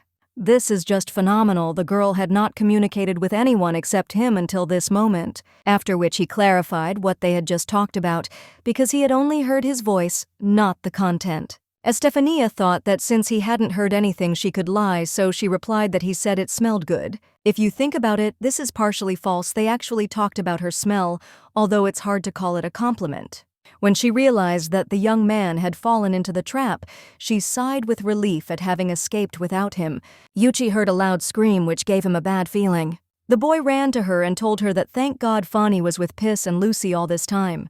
The girl replied that although she said she would stay in the room, she felt a little sad, so she decided to walk around the castle so that he would forgive her for that. The boy replied that he understood everything and asked him if he had ever gotten into any trouble. Our heroine began to mutter no, then tried to collect her thoughts and formulate a correct answer about Lively. But suddenly, a young man intervened and informed him that he had met Magdalena while walking around the castle. The boy started to get angry because as soon as he left the castle just for a couple of hours, she started chasing Fanny again. Piss replied that she of course still mocks Stephanie, but the master's girlfriend proudly ignored all her provocations and even managed to put the devil in his place. Yuchi said that if this is really true, then he should still try to ignore it and not engage in dialogue once again. Although the girl has a ring from her master that can protect her, listening to his constant reproaches is simply unbearable. Estefania apologized for having worried her in vain, but the girl promised to share with her everything she knew about Mr. Shinel. The girl is right. It is better that she is not found again. However, as soon as Lively insults her affection for the master by exalting herself as the only woman who knows everything about him, our heroine simply falls into a rage. However, it cannot be argued that Magdalena knows Crowley better than she does, since the master she knows was only a character in a novel. At this moment, the girl is learning more and more new aspects of the strongest magician in the Central Lands and wants to know him completely. Noticing that our heroine was thinking about something, the guy immediately asked if there was a problem in their relationship. The boy replied that he had never asked the teacher about this, so he did not know. Piz whispered that it would be worth it to suddenly break the engagement because they barely communicate, and now Fani is even willing to communicate with this harpy and to get to know Crowley better. He thinks they should help Estefania. Yuchi answers that he was right. The last thing he needed was for Magdalena to do anything else to him, so it was better to intervene. When the young men looked at her simultaneously, she felt scared for some reason because she didn't understand why they were looking at her that way. The boy said that they decided to create a support group in honor of our heroine's love for the teacher. Piss added that they will help her reach the master's heart, and Lucy will also help her with this. The girl was in shock and completely stopped understanding what was happening. Our heroine pulled the boy towards her by the hand and asked him what they were planning. She had already told him that she simply admired Crowley and had no sympathy for him. The baby looked at her and told her that she was hiding her feelings for him. When Estefania asked him what he was talking about, the boy asked her if she didn't remember their first conversation. The boy asked her if by any chance she would like to marry the master, and Fani replied no. At that moment, she didn't even suspect what she really felt for her master. There was no longer any need to hide her true feelings, so if they helped her, then she could stay and make Shinel fall in love with her. Our heroine replied that she did not understand why he assumed she loved Crowley, except for a feeling of admiration. Fani felt nothing more for him. Yuchi asked him why he needed to get to know the master better, if it was really to be able to prepare sweets for him. He didn't understand anything at all.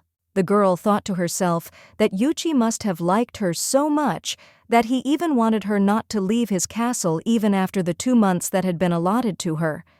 Of course, she was very happy, but there was no point in doing so. Unexpectedly, Piz said that how curious it is that the master's girlfriend does not love him, how suspicious it is. Becoming the master's wife without feeling love for him, is she really with him just for personal benefit? Estefania did not understand what to do now. If the boy discovered that her marriage was fictitious, he would tell everyone, and if the wizards found out about her situation, it would be unsafe to stay in the castle.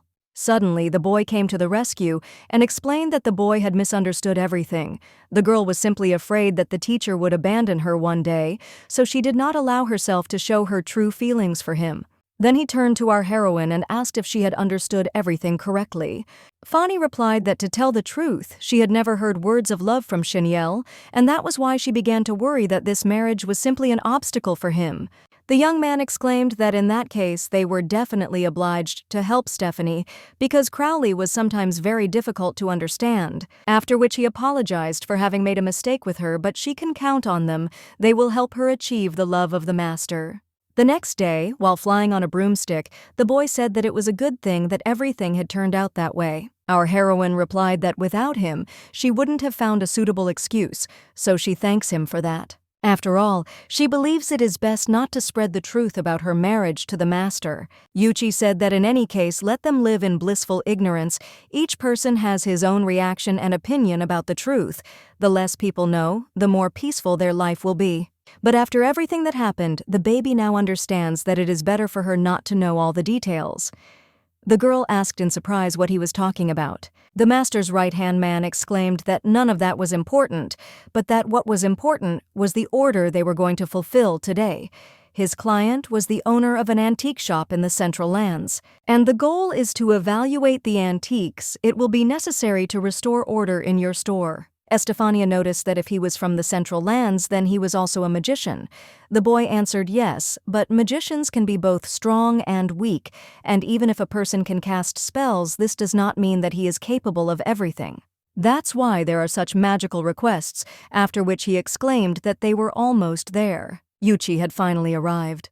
The boy answered yes, but today he did not arrive alone, but with a friend. Finn said that she must be his master's fiancée, and he was very pleased to meet her, and then introduced himself. Our heroine replied that she was also happy to meet him, and said that her name was Stephanie. After all these kindnesses, the little girl announced that she would help him with his work that day. Suddenly the old man became angry and shouted that there was no need to be stupid and force the master's girlfriend to work. It was simply unthinkable. The child could be said to be on his period. This is completely abnormal. Yuchi objected that everything is fine.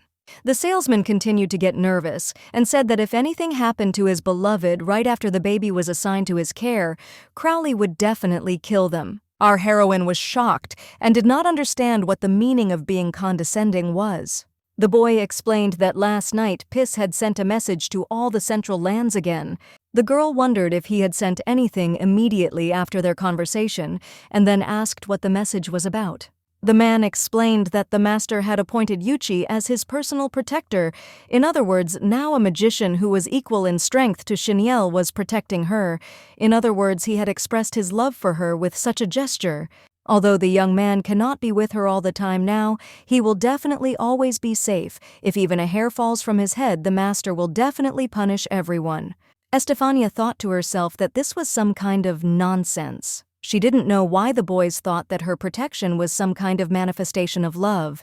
Shinel was just trying to make her stay in the castle safe and comfortable. They have absolutely no future with him, because when the time comes, Angelica will appear on the scene. The boy said that in any case he shouldn't worry so much. For example, Elliot and Magdalena threatened the life of his fiancée, and they were still alive. The old man replied that it didn't bother him at all, only that there were many things in his shop that could damage the norm, so it would be better for them to return to the castle. Yuchi became angry and exclaimed that he had already said that she would be fine.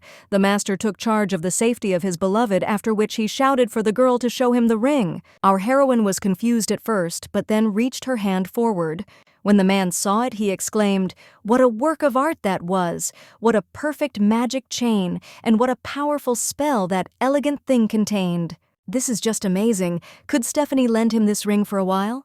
The boy apologized for him and said he was just an ordinary old fanatic of all things magical.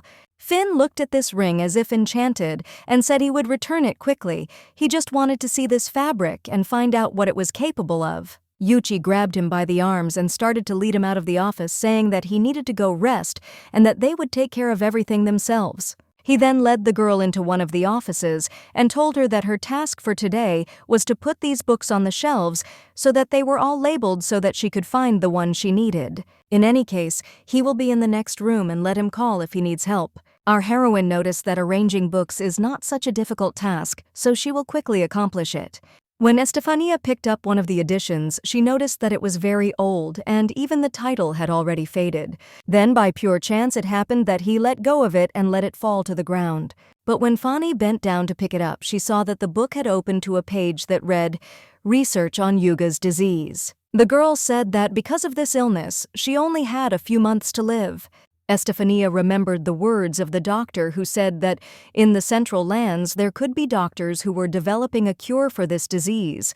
Fani thought that maybe there was a way to heal written there and began to look through it. But it turned out that absolutely all the pages of the publication were blank. So our heroine decided to check out some others and try to find the answer in them. Suddenly a child's voice was heard asking what he was doing there. The girl apologized and said that she opened all those books, but they turned out to be empty. The boy replied that his pages were imbued with magic. In fact, the editions were not empty. It was just that someone, one might say, stole the letters from the pages, leaving them completely without text. Estefania asked in surprise why someone would do something like that. Yuchi replied that they couldn't figure out the reason, of course, but for some reason the person stole everything from these pages, except their title. The boy said he could use his magic to find out exactly what had been done to them. Suddenly, a man appeared in the library and said that there was no need for that. All those books belonged to his former ruler. When our heroine asked who the ruler was, the boy murmured that his name was Rudolph Norris, his former master and therefore ruler of the Central Lands. Fani noted that the novel did not reveal any information about Shinel's predecessors, so she knows nothing about him, after which I asked him why he needed this, and he did it not with just one book, but with all the books in that room. The man thoughtfully replied that he did not know all the reasons, but that he could guess them. All the masters were obsessed with the study of magic, and perhaps not all of them wanted to share their knowledge. Our heroine cautiously asked if her former ruler was still alive. When the little boy answered, of course, he asked if he lived in the Central Lands. Yuchi suspected something was wrong and asked her why she was so interested in him. Estefania replied that she was simply curious to know why he no longer rules the Central Lands. The boy replied that he was not in his country and that he could not say where that man was. Then the little boy's expression changed, and he said that unfortunately the division and the struggle for power did not concern him at all. Therefore, the best person to tell her about that moment is the knight. Yuchi believes that if she asks him, the boy will tell her everything. The girl told herself that if she thought about it, the baby was too small, and apparently that was why he had not witnessed the change of power in the Central Lands, and she had almost given herself away. The man said that if they were tired, would the children like to have tea with him? He had bought some delicious chocolates yesterday, and he was sure the lady would like them. Fani objected that she hadn't done much of anything, so she wasn't tired. The baby was angry because she was again belittling his actions anyway. They were in no hurry, so they could go and rest. And while you drink tea, you will evaluate the magical instruments that you are sure you will like. Finn said that there was a lot of work in his shop, and he didn't expect their order to be fulfilled in one day, so they shouldn't worry. After a while, the boys were already resting and chatting pleasantly. Then our heroine saw a lot of different magical things and was enchanted. There, he found the same boxing glove that had been used to hit Elliot when he was tied up at the top of the tower. At night, Estefania was sitting on her bed and could not close her eyes because she was thinking about what she had learned that day. Rodolphon Norris is an ancient master and ruler of the Central Lands who studied Yuga's disease. If he could tell him about his research, then there might be a chance of a cure. Then she realized what she was thinking. She had already resigned herself and accepted the fact that she would die very soon. There was no place for her in the world of this novel. Even if you start looking for this person, your search may lead you to even greater disappointment. So what is the point of struggling if there is no chance of success?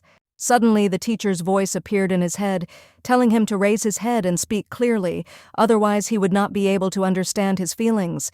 All our heroine needs is Mr. Shinel. She really wants to at least talk to him. When a young man suddenly appeared in the bedroom, Fani asked him why he had come. The greatest wizard replied that she had called him, hadn't she? The girl was surprised that he listened to her because he was just thinking about it. But if you think about it, the teacher always came to his call at any time. Estefania stated that it turns out that she can hear her voice, but I wonder at what distance. Shinel, no matter how far away he was, he would always listen to him. Suddenly our heroine laughed, and the young man asked her what was funny. Fani replied that it simply seemed like some kind of miracle, or rather like her happiest dream. The boy leaned sharply towards her and asked what kind of dream it was since he was right there in front of her. The girl jumped back in surprise and fell onto her pillows, after which she apologized. Crowley sighed deeply and lay down next to her. Estefania didn't understand why he did it. Then the young man asked him why he had called him.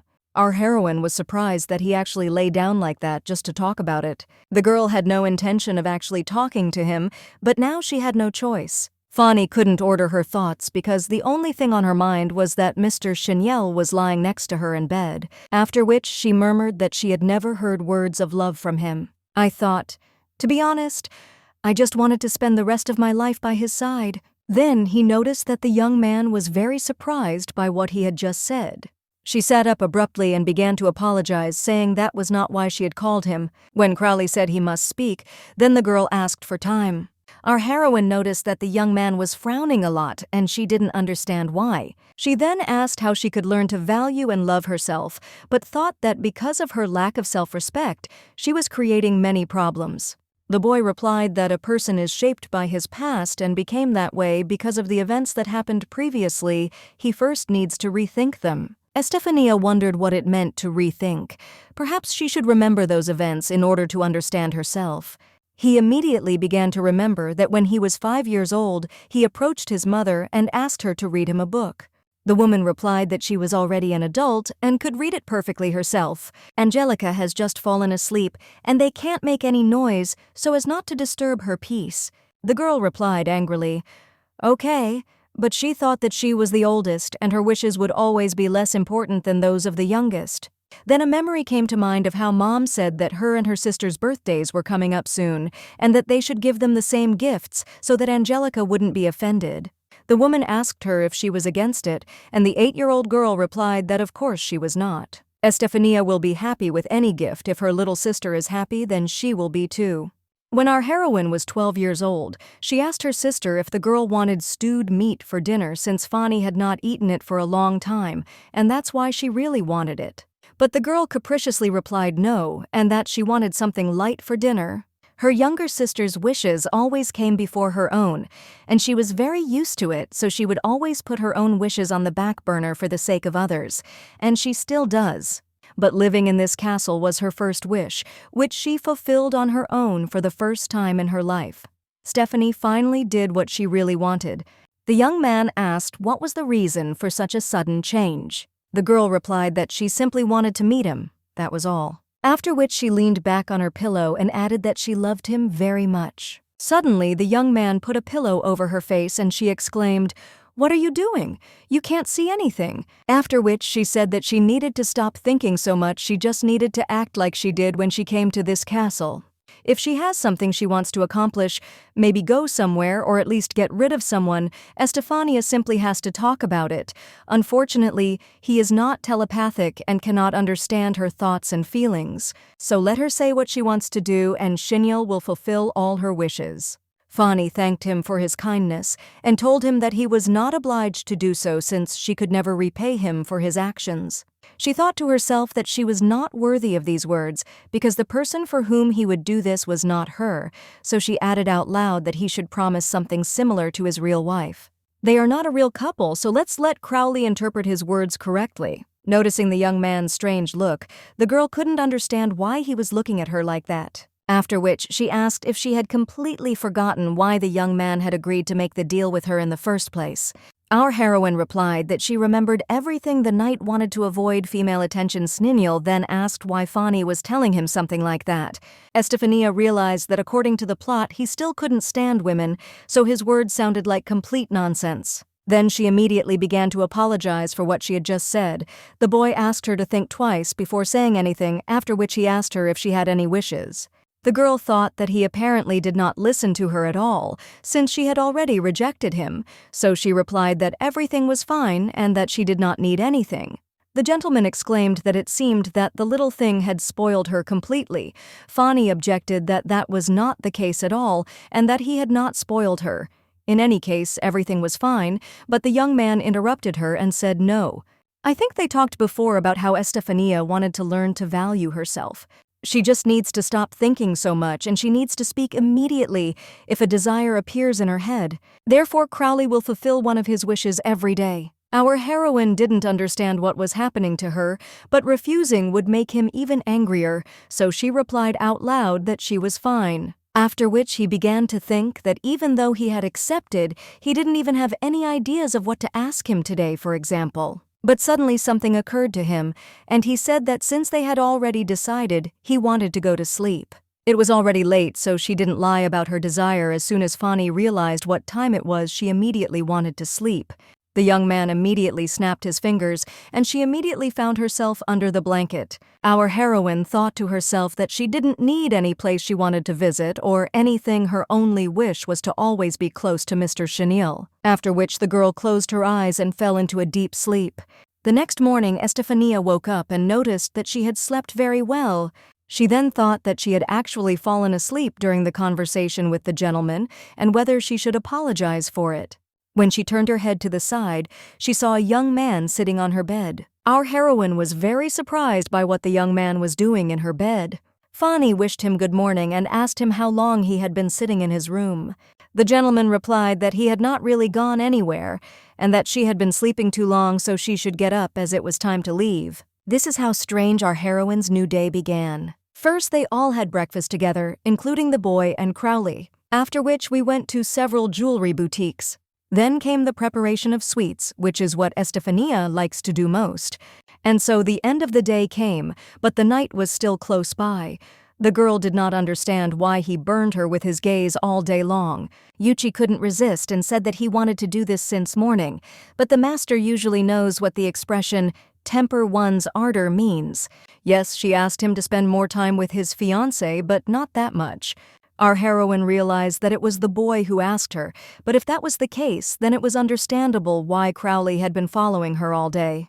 The young man replied that he had no intention of fulfilling her request and that he was there because Fani wanted him. The boy and Estefania looked at each other in surprise because they did not understand at all what was happening. The boy muttered that it seemed the teacher had misunderstood everything again. Shinel indignantly asked in what sense the girl herself had told him this last night. Fanny cautiously replied that she didn't remember any of that. The young man began to get angry and angrily asked him if he really didn't remember the previous night. The girl immediately began to say that she had misunderstood everything, and the boy pretended that he had not heard anything. Then Yuchi exclaimed that it seemed he was superfluous there, so he let the master spend the rest of the day alone with his beloved, and he meanwhile will go to see what magical requests he received this time, after which he said goodbye. Estefania immediately felt uneasy because they would be left alone wondering where that little boy had gone and why he had abandoned her. The young man turned his head and asked where he was looking. Our heroine blushed and replied that in any case she did not remember having asked him for anything like that, so he should forgive her. The young man smiled and replied that he would forgive her this time, after which he asked her what her wish would be for today. The girl thought for a moment and replied that she did have a wish. When the boy asked her what it was, Estefania replied that she wanted to read a book. Do they even have a library in the castle? She would really like to go there. She thought to herself that since Mr. Shinel needed her to ask him for something so much, it would be better for her to talk to him about small things rather than something immodest. And in general, he took it too seriously. Fanny thought he would forget about her statement the next day, but why does the guy behave like this? Suddenly, the young man pulled her towards him and told her to hug him tightly. Literally, a moment later they found themselves near some huge doors. The girl immediately backed away from him and wondered if she could even get that close to him. She then thanked him for taking her to the library and said she would go then, but noticed the young man following her.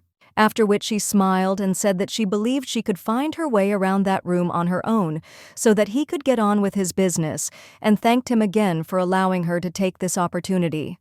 The young man replied that if she needed him she should just call him, and immediately disappeared. Estefania breathed a sigh of relief and thought that she could now continue her investigation in peace. Walking through the library, he thought that he should find books about Yuga's illness, but he still doubts that he can be cured, but since the teacher told him to change, then it's time to do something about it. In general, she personally wanted to ask the master about his henchmen, but obviously he would start asking why she was interested in this, so she shouldn't reveal her intentions. Perhaps the books of the previous ruler were still in this place, so he suddenly heard someone's voice. After which, our heroine looked around the corner to see who it was. It turned out to be Elliot, who was mopping the floor and asking some creatures flying around him if it was possible to clean it. Then the young man realized that Estefania was looking at him. The young man jumped back in horror and shouted, "What's wrong with her? Why is this happening to him? Did Fanny forget her in the library? Did he really offend her again in some way?" Then he began to shout the names of the teacher and the boy, but the girl quickly assured him that everything was fine and that she was alone. After which our heroine asked what Elliot was doing there. After showing him the rag, the guy asked him what he thought while serving his punishment as a floor cleaner. Why did she notice his hand and ask what had happened? The young man pointed out that she probably hadn't seen him last time. This was the master's punishment for what the young man did to him. Estefania thought to herself that the knight had mentioned that he could kill anyone she ordered him to, but she had no idea that it was true. The girl even felt a little guilty in front of this narcissist, but only a little. The young man said that it was the first time he had been punished in this way, by having his limbs taken away and his beauty reduced by half. Then the guy exclaimed that he shouldn't cry. Elliot didn't want to die at all. Our heroine responded in surprise that she wasn't actually crying. The boy said that she had that expression on her face just now as if she was about to burst into tears. Suddenly, some small creatures flew towards him and began to ask him who she was because she was very pretty. Elliot exclaimed angrily that they should not avoid her. When our heroine asked who they were, the boy replied that of course it was embarrassing, but that was his strength. The young man, of course, thought that the relatives he would summon would inherit at least 100th part of his beauty, but it was not a terrible shame. Fanny objected that they were very pretty. The creatures started flying around her and told her that their work was done, so let her play with them. Elliot said he would like to ask her something, just in case she was really native to this world. The girl asked confusedly what he was talking about. The young man replied that a creature summoned by a wizard is a common sight in the Central Lands, but as a rule they stick only to their master. However, there are exceptions to the rules. fairies, spirits, demons, that is, living beings that do not belong to this world, but that relate positively to its inhabitants. Our heroine replied that she was neither a fairy nor a spirit, nor even a demon, and that she did not even know how to do magic. The boy replied that he had no doubt that she was human, he was just curious. In theory, the master could summon a creature without magic and take its magical energy for himself, although all this is at the level of thought and has no proof. After which, the young man apologized for having asked such an inappropriate question. I thought to myself that wizards also have a soft spot for the dead or terminally ill, as ultimately their magical energy will belong to the wizard. But Shinel made it clear that he would never allow her to die. Estefania thought that this guy had discovered her worst secret. It wasn't even that she was the master's fake girlfriend, but that Fani really wasn't from this world. Meanwhile, the creatures kept flying around our heroine and begged her to play with them since their owner was boring and didn't like doing that. The young man exclaimed that it was time to return home, and a formation appeared near his hand. Then he asked her why she had come to the library if she wanted to get rid of him by chance, and the girl replied that she wanted to find something. When Elliot asked her why she didn't ask the teacher or Yuchi since they definitely wouldn't reject her, the girl replied that it was a personal matter and that they were always very busy lately. After which she exclaimed if the young man would help her in her search, but only this should remain between them. The man asked what would happen if he told or refused altogether. Our heroine replied that what she wanted to find would not harm anyone, but if she refused, then Mr. Shinel would simply destroy it for disobedience. The young man was very surprised and completely horrified by what he heard. Estefania thought to herself that she still wouldn't have told Crowley that she met him in that place, even if Elliot forgave her. But she needed help. She couldn't manage on her own, and there was no other way to come to an agreement with him. The young man scratched his head and noticed that she was indeed a very scary woman. Even at their first meeting, she was not outraged by his intimidation, as if she wanted the master to teach her a lesson personally. Our heroine thought about how to explain everything properly, but the boy interrupted her and replied that he himself knew everything perfectly well. She did not resist because she was afraid of him, after which he replied that it was fine that he would help, and that he wouldn't tell anyone at all when Fani said that she wanted to find everything about who ruled the Central Lands before Shinel Elliot was surprised as to why she needed it. The girl said that he ruled before Crowley came to power, and she doesn't even know how her fiancé became master. After which he feigned embarrassment and said that asking her about it would be somehow indecent and even a little awkward. The young man replied that he had done the right thing by not asking him about it. Shinel can't stand him, and every time someone mentions him, the knight's mood turns terribly bad. Then he began to tell that at that time he still lived on another continent, and he did not know the whole story, but he had heard something. The master began to rule about 5 years ago. Before his ascension to the throne, there was a power struggle. Under the reign of Lord Rodolphon, peace reigned in the Central Lands. But at one point the young man simply went mad and began killing all the wizards he found in his path. No one knows why he went mad, but there were many victims who say that Norris even drank their blood. In the Central Lands a real hell was happening, but out of nowhere a great magician appeared whose name is Shinel, Crow. He overthrew the previous ruler, and the inhabitants of the country began to worship him, and thus he became a master. However, Rodolphon still survived despite the fierce battle. It is said that he still dreams of returning to the throne and ruling the Central Lands, having killed Shinel in the process. That's why it's better not to ask the teacher about him, because it will only make the situation worse. Our heroine realized that Crowley's predecessor was a cruel, murderous tyrant, and she definitely couldn't ask him about the illness because one careless word, and it would be the end for her. When Estefania asked him where he was now, the young man replied that they said he was hiding in the northern lands. The girl immediately remembered how the master had told her that in a week he would leave for the northern lands and she would go with him. So I came to the conclusion that this trip suddenly became very dangerous. Then the young man asked if that was all, as he still had some business to attend to. Unexpectedly, his relatives accidentally pushed him while playing, and Elliot, losing his balance, began to fall on our heroine. Lying on the ground, Fani immediately said that she understood that she had not done it on purpose, so everything was okay. But suddenly the voice of Mr. Shinel was heard, who threateningly asked if he really wanted to die. The young man immediately fell to his knees and began to beg for forgiveness. Familiars began flying around Crowley and offered to play with them or at least take them for a walk. The teacher grabbed one of them and squeezed him tightly in his fist, saying that they were really having too much fun. Elliot immediately said he would delete them now and began calling them rapidly again. The knight hissed that he saw that his life was not at all dear to him. Our heroine immediately defended him and said that the guy didn't push her on purpose, it happened by accident and she wasn't hurt, so there was no need to punish him. She thought to herself that Shinel wouldn't tolerate a second mistake, but the young man was definitely not at fault this time, and she didn't want Crowley to get his hands dirty. Then he noticed that the young man seemed to have calmed down. He then asked if he could make a wish for the next day now. When the gentleman nodded, the girl asked him to give Elliot her hand back. The guy immediately muttered that the master had no obligation to return it to him. But Shinel asked him where his hand was at that moment and let him speak quickly. When the young man stammered and replied that Yuchi had taken it for himself, the master immediately disappeared. Elliot noted that he thought the end had come for him, and our heroine immediately apologized for all this. The young man replied that all this did not matter to him because she was completely innocent. Estefania noticed that as soon as the master left, he began to behave as usual, after which he wondered if he had called Crowley for help where he had come from then. Suddenly, the guy said that he didn't want to be in debt to her any longer, so he would immediately tell her to stay away from Magdalena.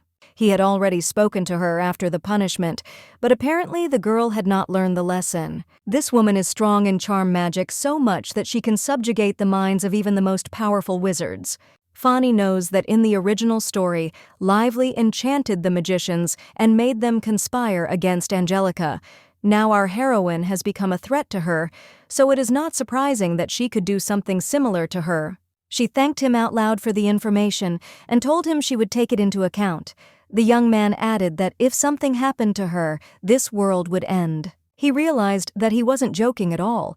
Not even the master was as dangerous as this little one. Meanwhile, Yuchi was about to fight some creature in the forest. The boy wasted no time and immediately began to destroy it. When the deed was accomplished, he felt someone appear behind him. It was the teacher who asked if he had Elliot's hand.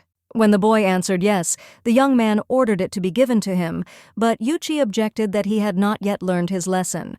Then the little boy guessed that it was Estefania's work, so he replied that he would return it to the teacher, after which she added that she must first warn him that Fani had taken an interest in Mr. Rodolphon, and in particular in her relationship with him.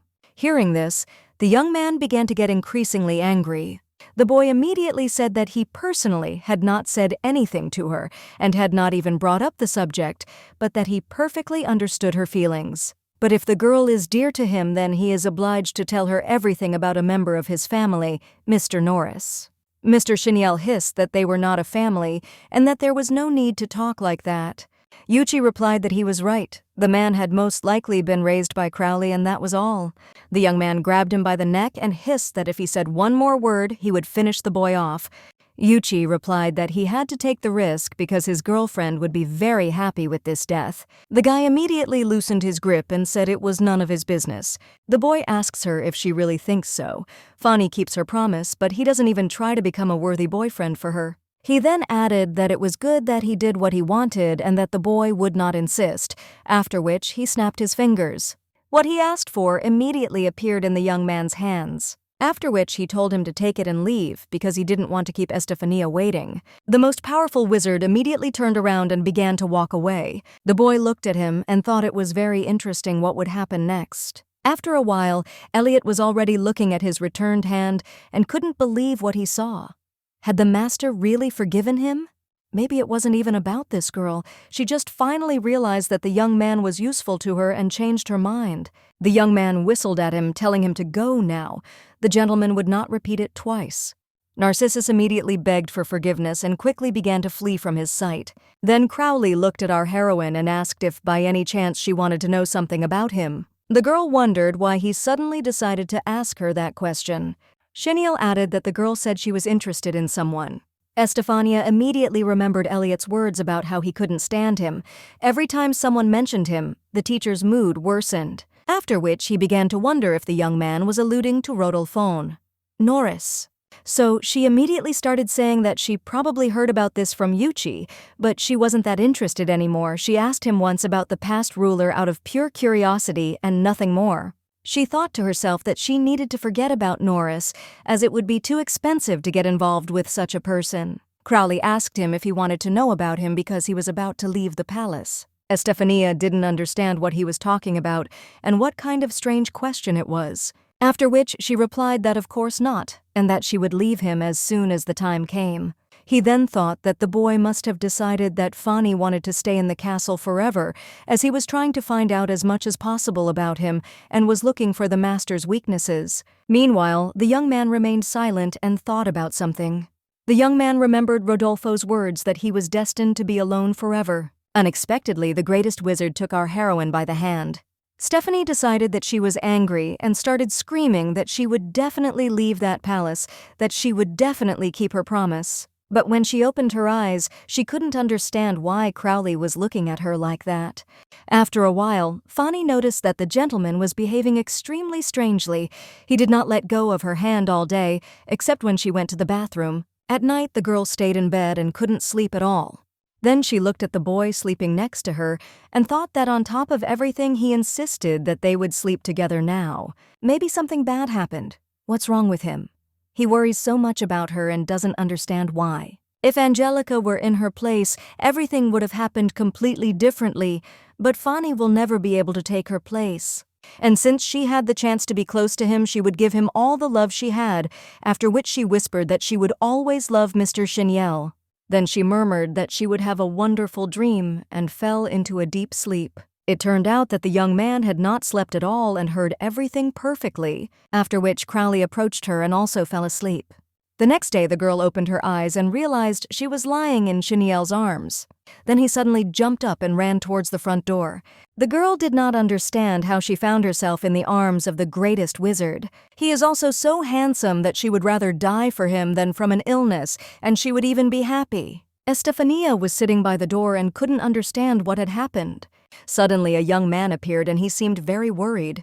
Seeing our heroine, Shinel asked her what she was doing there and why she was sitting on the floor. Estefania replied that she just wanted to get some fresh air, that was all. Mr. Crowley didn't respond but simply immediately lifted her into his arms. The girl still did not understand what was happening to her because he was behaving in an extremely strange manner. After which, Shinel put her back on the bed and lay down next to her. Fanny was so nervous that she couldn't even move, but she said that today she would ask him to take care of his business.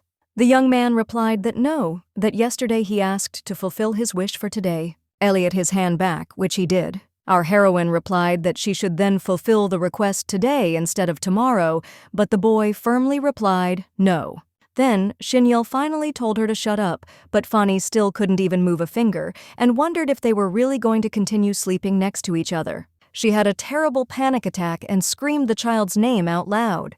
The doors immediately opened and Yuchi appeared asking what had happened. The girl immediately ran and hugged the boy who did not understand anything. He then turned his attention to the young man who began to get incredibly angry. When the young man whistled for him to go away, the boy replied that he didn't care, but Fanny apparently had no intention of letting him go. When Crowley began to lift her up with the help of magic, our heroine screamed in despair because she could not bear his company for one more second. After a while, she was already sitting on the bench telling Yuchi everything that had happened, that they were having a real Santa Claus time. Barbara, Estefania added that the knight was probably very angry with her for such words. The boy replied that he thought he was not angry but rather surprised and a little upset. Then she realized that the master had slept in the same bed as her today. When the girl answered yes and asked if something was wrong, the baby replied that Shinel never sleeps in front of people. Plus his schedule was low on sleep, and Yuchi only saw him sleeping in bed during the full moon. But since he had fallen asleep so sweetly in front of her, could she allow him to continue sharing her bed? Fanny did not know what to answer. He then added that he was used to not sleeping much, but magicians are people too, and since Crowley can only sleep fully with her, then this should be allowed. Fanny interrupted him and said that she didn't think he would approve of such a decision. Most likely the boy was simply tired from the day before and fell asleep without even noticing her presence. Yuchi asked that if the master returned to his chambers, he would not throw him out and would let him sleep in peace. Our heroine exclaimed that there was no way she would sleep with them if the master returned. The girl stood up and said she clearly felt better, so the plan for today was to try on the dress she would wear to the dance in the northern lands. On the way, she explained that the costume was almost finished, but the seamstress wanted the girl to try it on, and Lucy would also like to hear her advice on how to add some details. As long as the girl is not busy with anything so that she has time to finish the dress, if it does not fit her or if for some reason she feels uncomfortable with it, she should not be ashamed to tell her. Yuchi will tell the seamstress about all the changes. As he opened the door, the boy added that he had not seen it yet, but he was sure that it had been simply amazing. But when they entered the room, they saw that the finished dress was in tatters. Behind it was an open balcony door, and it was clear that someone had entered and deliberately damaged it. The boy immediately ran towards the dress and began to examine it. He then went to the balcony and noticed that he seemed to know who was involved in this. After a while, the boy was already questioning Dooley and ordering him to explain everything. Suddenly, a young man appeared and asked what was wrong. Why were they scolding him? The boy explained that he broke the dress that Lucy had made for Fani. Through investigation, Yuchi discovered that the guy was the culprit. The girl remembered it from the time they arrived at the training camp to test the properties of the ring. He was quite quiet and reserved, so she didn't get to know him well and can't tell if Dooley is capable of something like that. The baby went on to explain that it happened last night and that hair and animal tracks were found at the crime scene. From the color of the fur and the size of the legs, it can be concluded that the torn dress is the work of her relative. So I repeated once more whether he had anything to say to the young man in my defense. Suddenly, the young man bowed his head and asked for forgiveness. Estefania exclaimed that he must have a reason for doing something like that.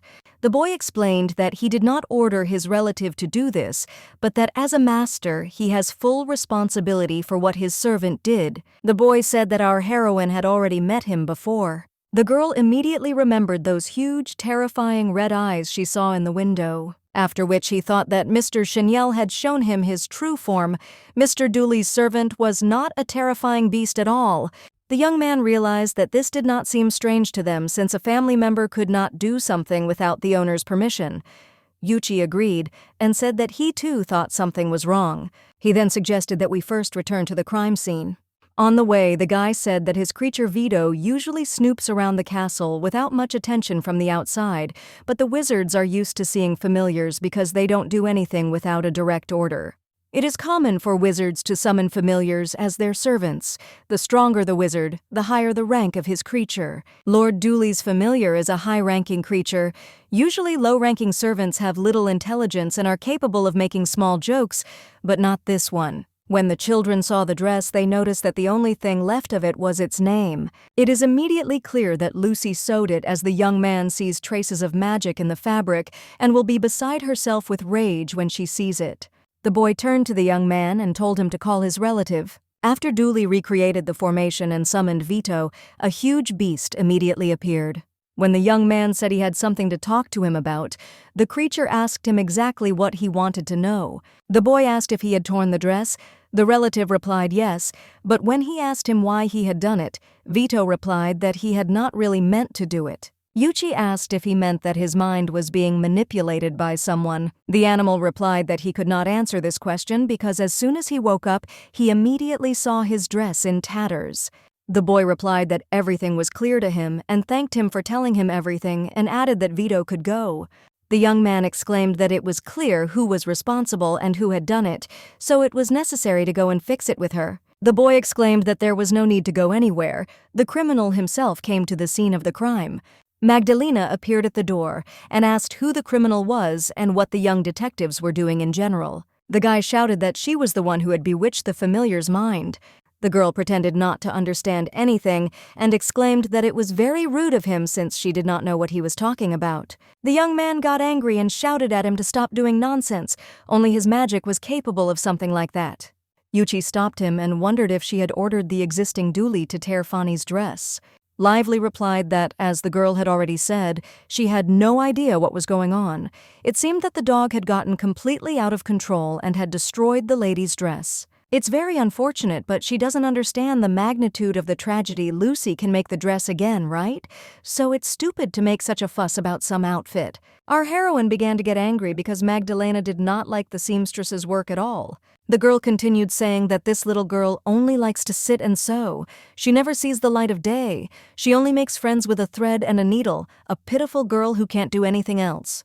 Let the boys think that this incident gave her a new reason to live another day of her miserable existence, and if she starts being sarcastic, then Estefania can always complain about her to the master. Magdalena in the face with all his might. The girl grabbed her cheek and screamed, "How dare he do it?" But Fanny ordered her to apologize immediately to Lucy and would not allow her to insult the girl any further. Lively asked her what she had said wrong. It was the pure truth, as if the girl had been familiar with the baby since day one. Estefania hissed at him that if he didn't apologize to her right now, our heroine would take appropriate measures. When the girl asked what, for example, Fanny replied that she would tell Mr. Shinel about his behavior. Magdalena got very angry and wanted to hit her, so she started to clench her fist. A young man's voice was heard saying that he would not advise her to do that since her attack would come back at her only with twice the force, and that she should not forget that she was being protected.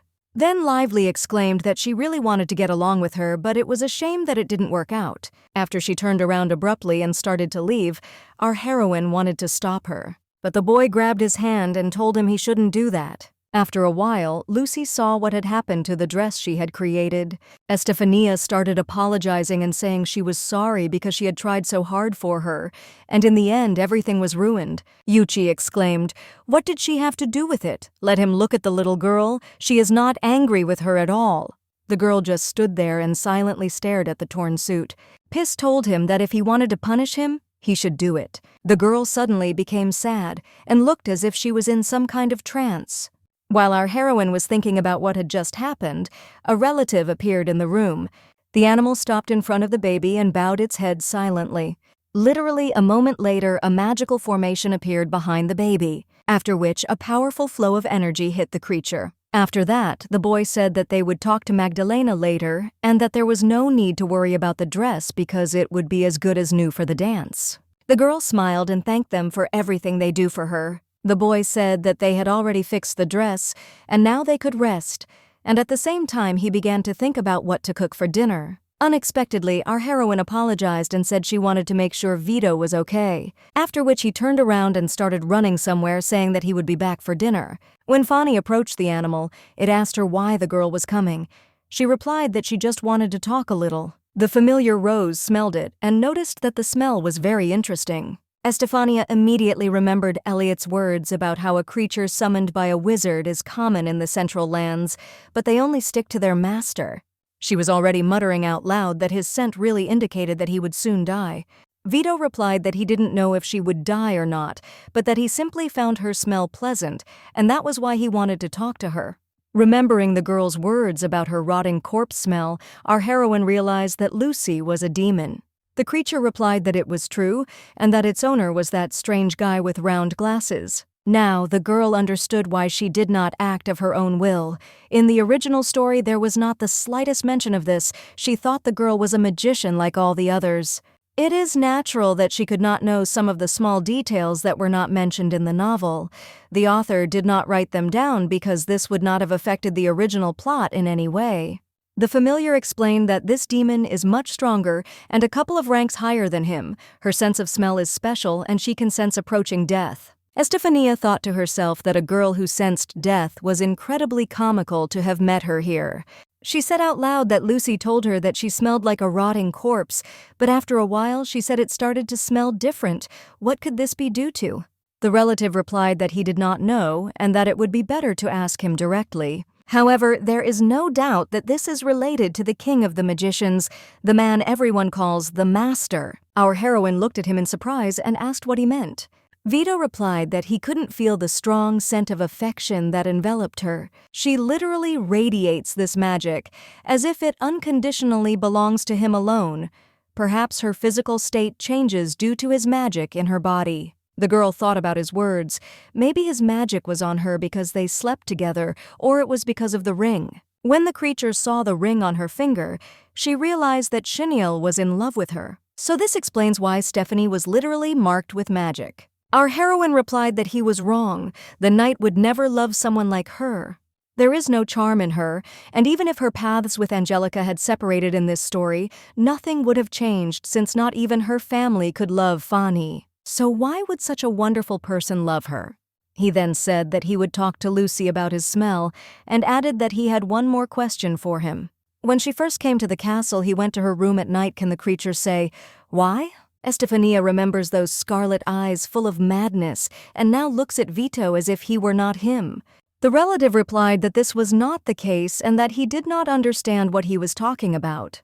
Fani thought it was the same case as with the dress. What if that day her conscience was controlled by Magdalena? But he and the girl did not know each other at that time, and she gave no indication at their first meeting that she had seen him before, after which he thanked the animal for the explanation and clarified that that was exactly what he wanted to know. So she was about to leave, but she turned around and asked him how he felt since the girl had hit him very hard. The creature sighed deeply and replied that it was in great pain. On the way, the girl thought that if Lively was not the first to manipulate Vito's conscience and use him to get rid of those he did not like, maybe the girl was just practicing that day, but in reality Magdalena's charm magic is simply terrifying. If it weren't for this ring, it would have been difficult for her to survive in this castle. It is necessary to speak frankly with the gentleman what you think and what you want in general. Of course, she would like to avoid such a conversation, but it is necessary. To avoid causing more trouble for Mr. Shinel, she must understand what he himself wants. Then looking around, I realized that I was so deep in thought that I didn't even realize where I had come from. Behind her, she saw a wall destroyed by magic. After which he thought that the boy would be beside himself with rage when he saw this. Suddenly, he heard a terrible bang and turned around to see Vito, who looked crazy and was drooling. Our heroine began to ask why she was in the castle. Maybe she wanted to ask something. But the otherworldly creature did not respond, but instead grew angrier and growled louder. They were the same crazy red eyes she saw that night. Stephanie didn't understand what to do and was so scared she couldn't even say a word. The girl backed up until she was at the edge. Magdalena suddenly appeared, saying that she seemed to be in a desperate situation at the moment. She simply decided that since she couldn't attack her, why not do it another way? But she couldn't even imagine that Fani would fall into that trap so easily. After which she asked what it would be like to be the master's girlfriend now. She was so sure of herself that she felt power in her hands. Forgive her, but she will never have the master. She has no place with him. After which Magdalena screamed, "Die!" and the animal pounced on our heroine. Estefania automatically took a step back and immediately began to fall.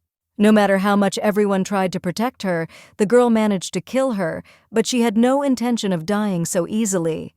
He then pulled out a boxing glove button and said Lively's words about how sorry she was that they never got along. The girl did not expect such a turn of events and did not even have time to dodge the blow. Having lived next door to Crowley, she realized 3 things. First, Fani had lived her entire life as if she were in a trap. Second, she shouldn't underestimate the power of the people around her. And third, she just wanted to die at his hands. If she had asked for something like that, the young man would surely have killed her for her insolence, but our heroine wants to live with him until the end and end her life as she wishes. It seems that the master will not listen to her, will not come, and will not have time to save her. Will this really be the end? Suddenly she appeared from a past life, who said that Estefania wanted to free herself from the ties of the past and change, so maybe the time had come. She has nothing to fear, just say her name and that will be enough. Our heroine realized that this was right after all she really wanted to change. So she mentally asked Mr. Shinel to save her, and this request will become her first step. The young man appeared out of nowhere and immediately picked her up in his arms. She couldn't believe he actually came, but the boy asked her what happened. Then Shinel saw Magdalena lying on the ground unconscious. The young man immediately began to get angry. Our heroine thought that if she didn't stop him, the story of the novel would change dramatically, after which she pulled at his shirt and begged him not to kill her. Crowley smiled mischievously and asked why they should leave her alive.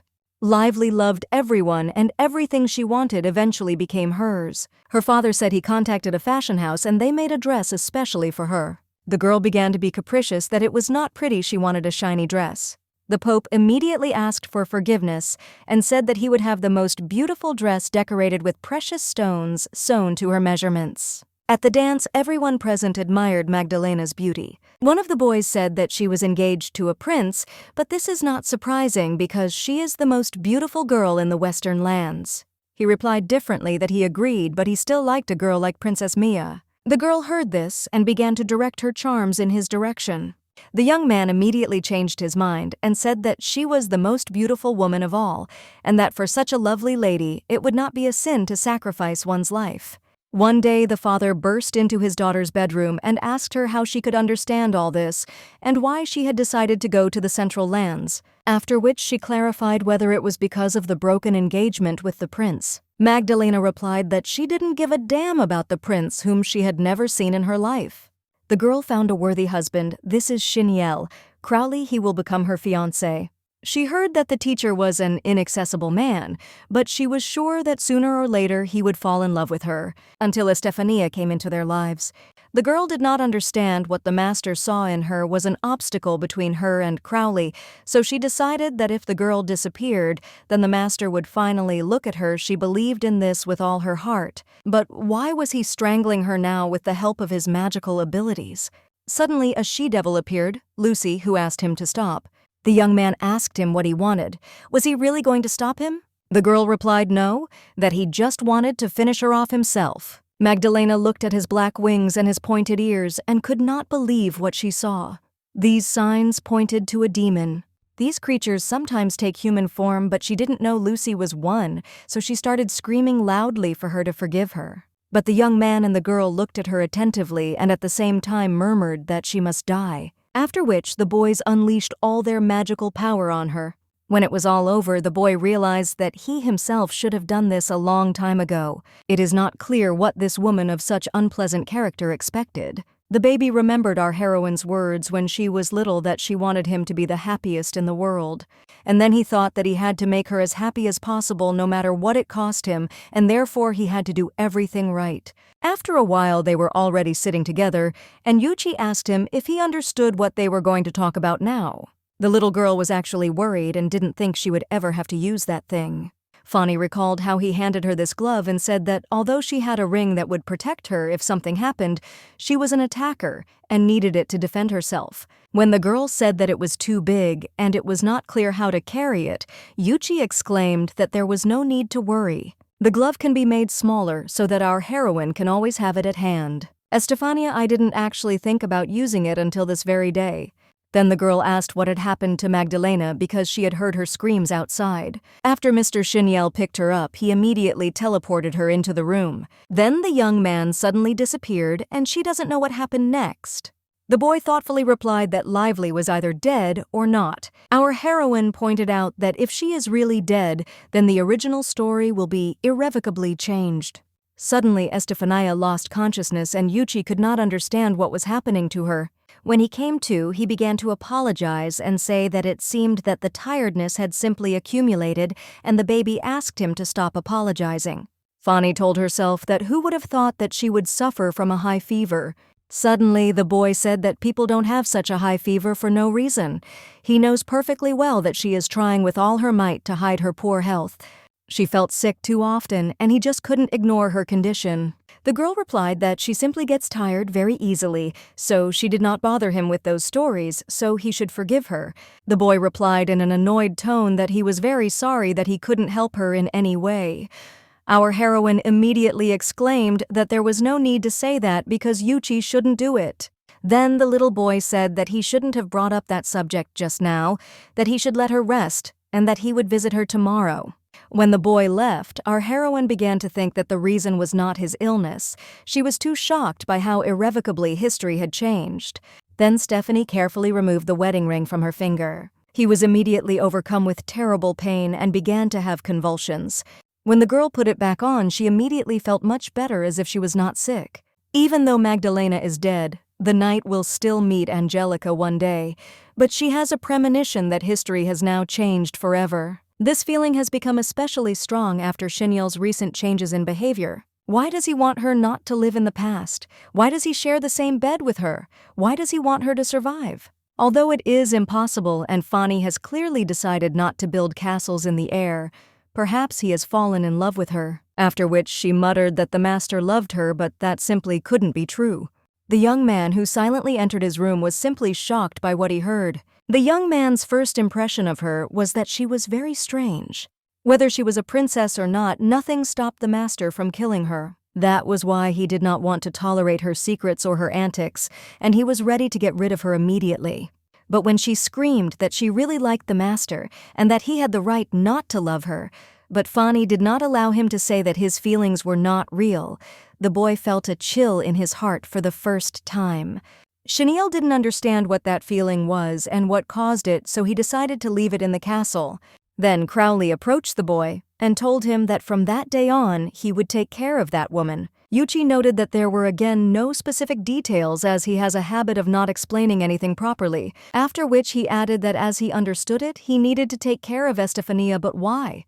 The most powerful replied that from that day on he would live in the castle. The boy couldn't even imagine that the master would allow someone to live in it. It seems like some kind of joke. Then he asked if the girl was his guest, and the young man replied that she was his fiancée. The boy expected to hear anything but this and was surprised. After which he said that he couldn't refuse, but that he was stuck with these monsters and would only return in a week. "So who will take care of the girl during your absence?" replied the gentleman, a narcissist. Yuchi exclaimed that Elliot is the worst choice because he simply has no hope. After which he exclaimed that okay, that meant he needed to take care of everything as quickly as possible. This boy did not agree to take care of her for no reason, and it shows in the way he behaves with her. That's why the young man kept his distance from her at first. The boy felt that if anyone dared to touch her, he would definitely explode from overwhelming animal rage. But why is he so afraid and admires him? Crowley thought she was a self-confident princess, but in reality she turned out to be fragile as matchstick. When she confessed her love to him with that happy smile on her face, his heart began to beat faster and faster. Did Shinel really fall in love with her? But he didn't know what was going on in this woman's head, and he himself couldn't understand it. When he was 5 years old, he and Rodolphon were walking through the snowy mountains, and the man said that he didn't really have a single emotion, that he was like a doll or something. While this may be true, his parents abandoned him at a young age, and he doesn't know how to control his magic. Secondly, the baby almost died because he couldn't even use it properly. What kind of life does he have anyway? Shinel kicked him hard in the leg and ordered him to shut his mouth at once. The young man exclaimed that he was behaving so disrespectfully, even though he should be grateful to him for not being devoured by the monsters. The future great wizard replied that he did not care at all. Rodolphon sighed deeply and said, "Well, I couldn't leave a fool like that alone in the mountains. Unfortunately, people like them are condemned to loneliness, those who will never know what true love and feelings are. If they say words of love to you, it is most likely because of your power or your pretty face. Therefore, let the boy not even try to find love in someone. It is a great pity that Norris never met anyone who could convince him otherwise." After which he looked at Crowley and noticed that he seemed to like being alone anyway. As the boy said, no one ever loved him. Everyone always needed something from him. Although he was quite tired of the life of a man surrounded by faceless dolls, he was not going to change anything about it. Shinel can't fall in love even if it sounds like nonsense, so you should discard this thought. This was until the young man felt that same fear. She continued to wonder why she spoke and acted the way she did until she heard Estefania murmur in her sleep that the teacher loved her. Although the boy tried his best to escape his feelings, he still gave her a ring that fit perfectly on the ring finger of her left hand. As soon as she mentioned his name, he immediately appeared at the girl's side and always made an effort to achieve her goal. The young man knows that Fani has doubts, but it doesn't matter anymore. No matter what she really has in mind, Shinel will not let her escape. The girl can only blame herself for this, and the moment she appeared in front of him, she then whispered out loud that Estefania would wake up soon. The next morning, our heroine's thoughts were not focused on him, but on what awaited her in the room. Seeing a woman, the girl asked what all this meant and who she was. The boy exclaimed that he had brought him a doctor. He believed that it was better to entrust this health measure to him and not to the wizards. After which he waved goodbye to them and left them alone. Then he remembered something and added that as far as Vito was concerned, there was no need to be afraid anymore as he was not allowed to enter freely now. Estefania did not know what to do, because when the doctor examined her, he would surely notice the symptoms, and this could not be allowed. Then she said that she thanked him for coming so far to get here, but that she didn't need any proof. She had already been seen by a doctor before, and he said she was fine, she was just tired, and there was no need to examine her again. She thought to herself that she had to prevent this by all means necessary, because if she was examined, the results would be seen by Yuchi and Mr. Shinel and everyone else, and none of them should know the truth. The woman listened attentively and told her that if she had any concerns, she could share them with her and the doctor would try to help her. The physician undertakes not to disclose information about the patient's condition to anyone without his or her direct consent, and can guarantee this. Fanny thought for a moment and said that if this exam stayed between them and she promised not to reveal the results to anyone, then Fanny agreed. The doctor replied that, of course, and introduced herself, saying that she was the court physician of the Western lands, and that her name was Gilnet, and that she was very pleased to meet him. The girl could not even imagine that one day she would be examined by a court physician, how Yuchi was able to persuade her to go to the Central Lands. Estefania began to explain that she suffered from Yuga's progressive disease and that she had less than 3 months to live, something she knew before arriving here. And she came here to have no regrets before she died, because she really wanted to. More than a month had passed since the beginning of his stay within these walls, after which he asked how bad everything was. The woman replied that she understood that her statement might seem strange to her, but that the girl's condition had not changed at all since the diagnosis. Our heroine was initially surprised, then she looked at the ring and wondered why. When the doctor asked her if something strange had happened to her, Estefania replied that after the magician gave her that ring, she felt much better. The doctor said that this had some relation to his condition and asked him to explain in more detail. Our heroine replied that whoever gave it to her said that he had put protective spells on it, and that according to other wizards it contained enormous magical power. The woman replied that if it were really big, it could hurt her. According to Dr. Gilnet, who also studied magic and magicians, each magical instrument has power, some more, some less. The higher the magic indicator in them, the greater the possibility of influencing the body of the norm. This can only have negative consequences and make matters worse. That is why we cannot talk about always carrying a magic instrument with us. It is dangerous to pour magic power into the norm. This is a well-known fact. Apparently, the magician who gave the ring does not know it. But she is more surprised by the fact that the magic of the ring somehow stopped the spread of the disease. This is the first time she has seen this. But what if we assume that magic is harmless to a norm suffering from Yuga disease? However, the fact is that for an ordinary person, any magical effect is poison. Everything she said was nothing more than a hypothesis whose authenticity was only probable, so now her task would be to refute it or find evidence that Fanny had not taken off the ring. Then the woman added that Doña Estefania should not lose hope that they would fight together. After a while, the girl reflected on the fact that having arrived at the castle, she did not even believe that she would be able to find the key to solving her illness. But if the wedding ring really saved her from death and disease, then she simply owes her life to Mr. Crowley. And what if Fanny can then keep him forever? She still has no faith that his death can be avoided, but at least she can stay with him and maintain her health. Suddenly, a young man appeared who immediately took her in his arms and sat her on his lap. Estefania did not understand what all this meant,